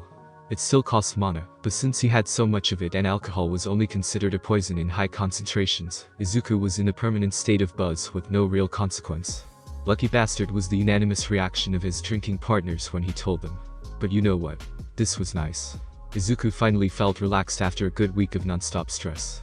Hey Kwa-chan, if Kazuma-kun and I killed the Demon King together, do we both get a wish or just the one that lands the finishing blow? Somehow the alcohol got him to think about previously pointless questions. Whoever participates in the battle gets the rewards. Reincarnates included, so you both get a wish, plus anyone else that joins the fight. Well, that was good to know. Then again, there wasn't any rule against wishing for more wishes. I wonder if the gods will figure that out eventually. Meanwhile in heaven. Ah shit, the kid's right. Why didn't we add some rules to the wishes? The god of wisdom of all things cried out while throwing away his alcohol in disgust. He really needed to stop drinking when coming up with these plans. Ha ha ha ha.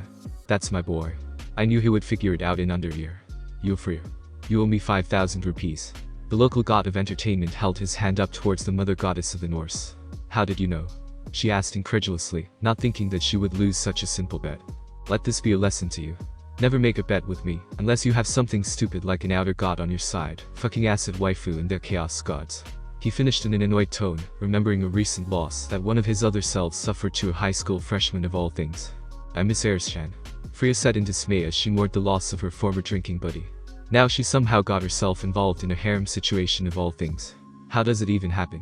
And in under a year. It has been 3 days since Belzerg's Emerald Party killed Hans and recruited their newest party member. Izuku liked to believe that they spent that time well. Relaxing, playing together, and even drinking together. Even Megumin and Yunyun got a shot at it, but they were both lightweights. A couple of shots of the stronger stuff and they were out for the count. The city even gave them a huge banquet as thanks for saving their livelihood. It was a pretty simple event. If the followers of the Axis cult could do one thing above all else, it was party. It may have been simple, but it was glorious. Most of the party was completely drunk by the end of it, except for their iron-livered leader, of course. To Izuku's embarrassment, the girls managed to sleep with him every night since the Hans incident. He tried to avoid it, but they kept pinning him down each time, and he didn't have the heart to wake them up after they fell asleep. Even Wolbach joined in. The first time she woke up to sleeping in the pile, she was blushing like a madwoman, and ran off to who knows where. However, since that first reaction, she's mellowed out quite a bit. Izuku was pretty sure that Eris had something to do with it.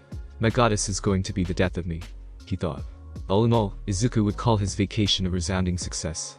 I guess this is what some would call a business vacation. Chuckle Izuku still found it pretty funny how he basically solved more problems while he was on vacation than the other top-level adventurers did in their whole careers. And now here I am, pushing a carriage filled with 10 people and a good deal of cargo. Not that it was particularly difficult. If Izuku really wanted to, he could have lifted the damn thing over his head and ran it down the countryside at speeds that would make a fighter jet jealous. But where was the fun in that? Iris and Wolbach got to enjoy the drive back from Alkenrisha, neither of which had really traveled like this before. Wolbach usually used teleport, while Iris almost never left the royal capital, so this was a nice change of pace for them. Hey, Izuku-kun. Iris piped up in a questioning tone. Izuku looked back to see her worried expression.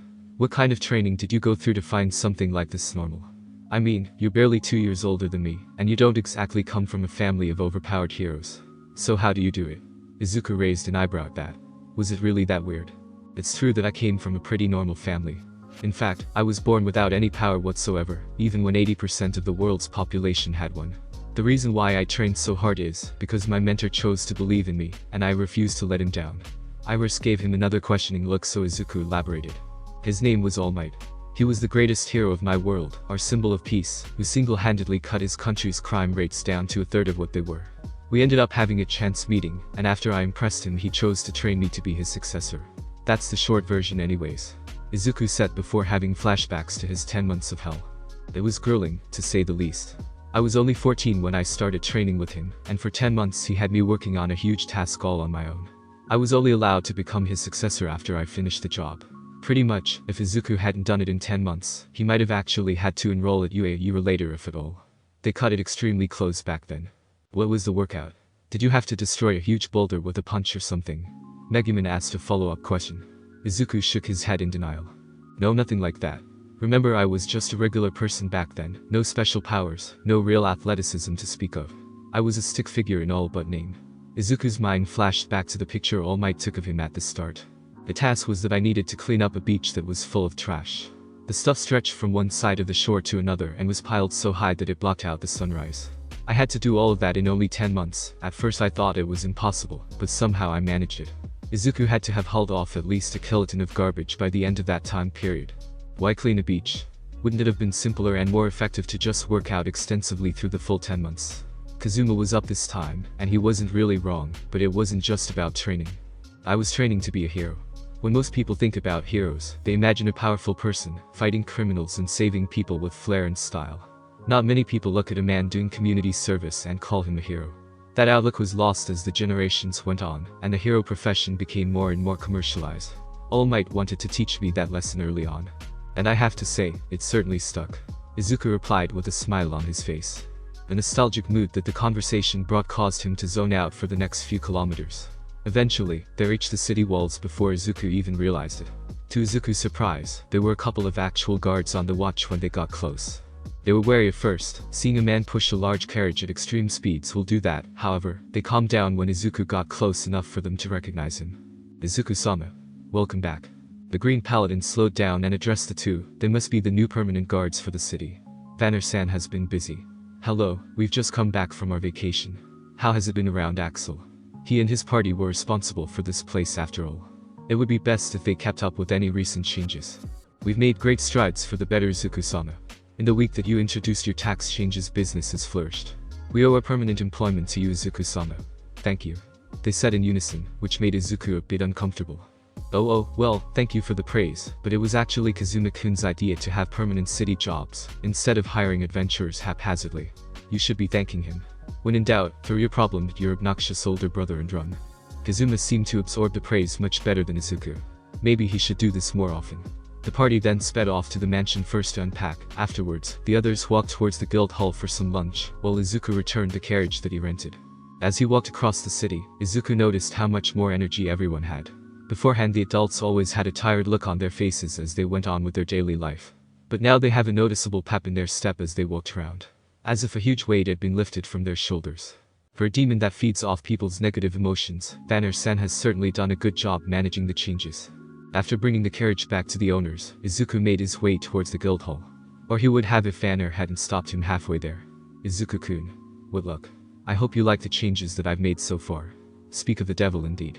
Hello, Vanner-san. And yes, you've done a great job so far. I made the right decision by recruiting you. Izuku complimented. Vanner smirked and gave Izuku a bow. Well, of course, it's not every day that you can have someone as powerful as I under your employ. Tell me, Izuku-kun, how was your vacation? Izuku's sweat dropped a bit and explained what happened. Vanner laughed so hard that Izuku was afraid his current body was going to keel over soon. 2 in 1 day. That has to be a new record, haha. Well, I can't say you didn't handle it well. One dead and the other pacified. I'm sensing a pattern here. What was he insinuating with that one? Anyway, as a reward for making my day, I'll give you a bit of information you might find interesting. A blonde-haired, blue-eyed man was looking for you. He wore a red, white, blue, and gold outfit as well.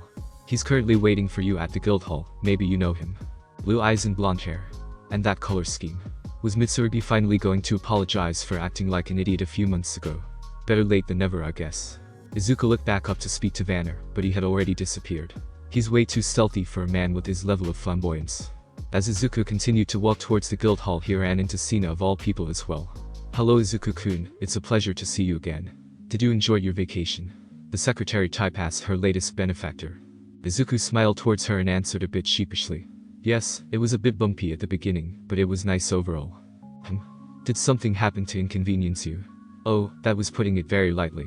Izuku recounted the story of his first 2 days away from town, and to say that Cena turned pale was an understatement. And it was definitely for the right reasons. You left Iris-sama behind. How are you still alive? She took Izuku to defeating 2 more generals and recruiting one of them in stride. It's become par for the course at this point. Guess when you do the impossible on a weekly basis it stops being special. Cena wished Izuku luck for the future, since she had to leave for work soon. Apparently she got a steady job as Vanner's assistant manager. Oh, the irony. Now that I think about it, with Wolbach-chan recruited, that means that there are only 3 demon generals left. Aqua should be able to take down the barrier now. Maybe we should make another visit to the king before anything else. It would be a disaster if we went in half-cocked. Before Izuku knew it, he had arrived at the guild hall and noticed Mitsurugi standing outside of it, with his arms crossed and his eyes closed. He walked up to the knight in blue and tapped him on his shoulder. "Excuse me, Mitsurugi-san, were you looking for me?" He looked confused at that and shook his head. "No, I wasn't. Who told you that?" he asked, a little annoyed. Izuku shrugged before explaining himself. Vanner-san said that a blonde-haired blue-eyed man with a red, white, blue and gold color scheme wanted to see me. You're the only one I know that fits that description. His eyes opened up in realization before pointing back at the guild hall with his thumb. The guy you're looking for is in there. He just showed up a few days back saying that he wanted to see you. The waitresses told him that you were out on vacation, so he just accepted that and stuck around ever since. He was kind of creepy if you ask me, especially with those black eyes that he has. His name was also strange. I think he might be like us. Izuku's whole body froze at the mention of black eyes. It couldn't be, could it? Before the thought even fully manifested in his mind, Izuku had already started running towards the entrance, and pushed open the door as fast as he could. There was a familiar face waiting for him, sitting in one of the tables surrounded by his party and looking rather flustered. Until he noticed Izuku and stopped. Izuku didn't know how long they stared at each other. It could have been seconds. It could have been whole minutes. But the man in front of him broke the silence first. Just like he always did. With a small smirk that he only really let Izuku see, he spoke up. "It's good to see you again, young Midoriya. I see you've made a lot of good friends since you died." Only All Might could say that last part with a straight face and not make it sound weird, or that's what Izuku would have thought if his world hadn't gone black at that moment. After spending nearly a year in this new world, Izuku had come to terms with the fact that he might never see his old friends again. But seeing his mentor right there, in the flesh, it was too much. Izuku passed out before he could even say a word. Thank you so much for joining me on this incredible journey today. I hope you enjoyed exploring the fascinating what-if scenario of Deku. The possibilities were truly mind-blowing. If you found this video entertaining and thought-provoking, don't forget to give it a thumbs up, share it with your friends, and subscribe to our channel. Your support means the world to me, and inspires me to bring you more captivating content in the future. Stay tuned for more exciting what-ifs coming your way. Until next time, take care, stay curious, and keep embracing the power of imagination. Goodbye everyone.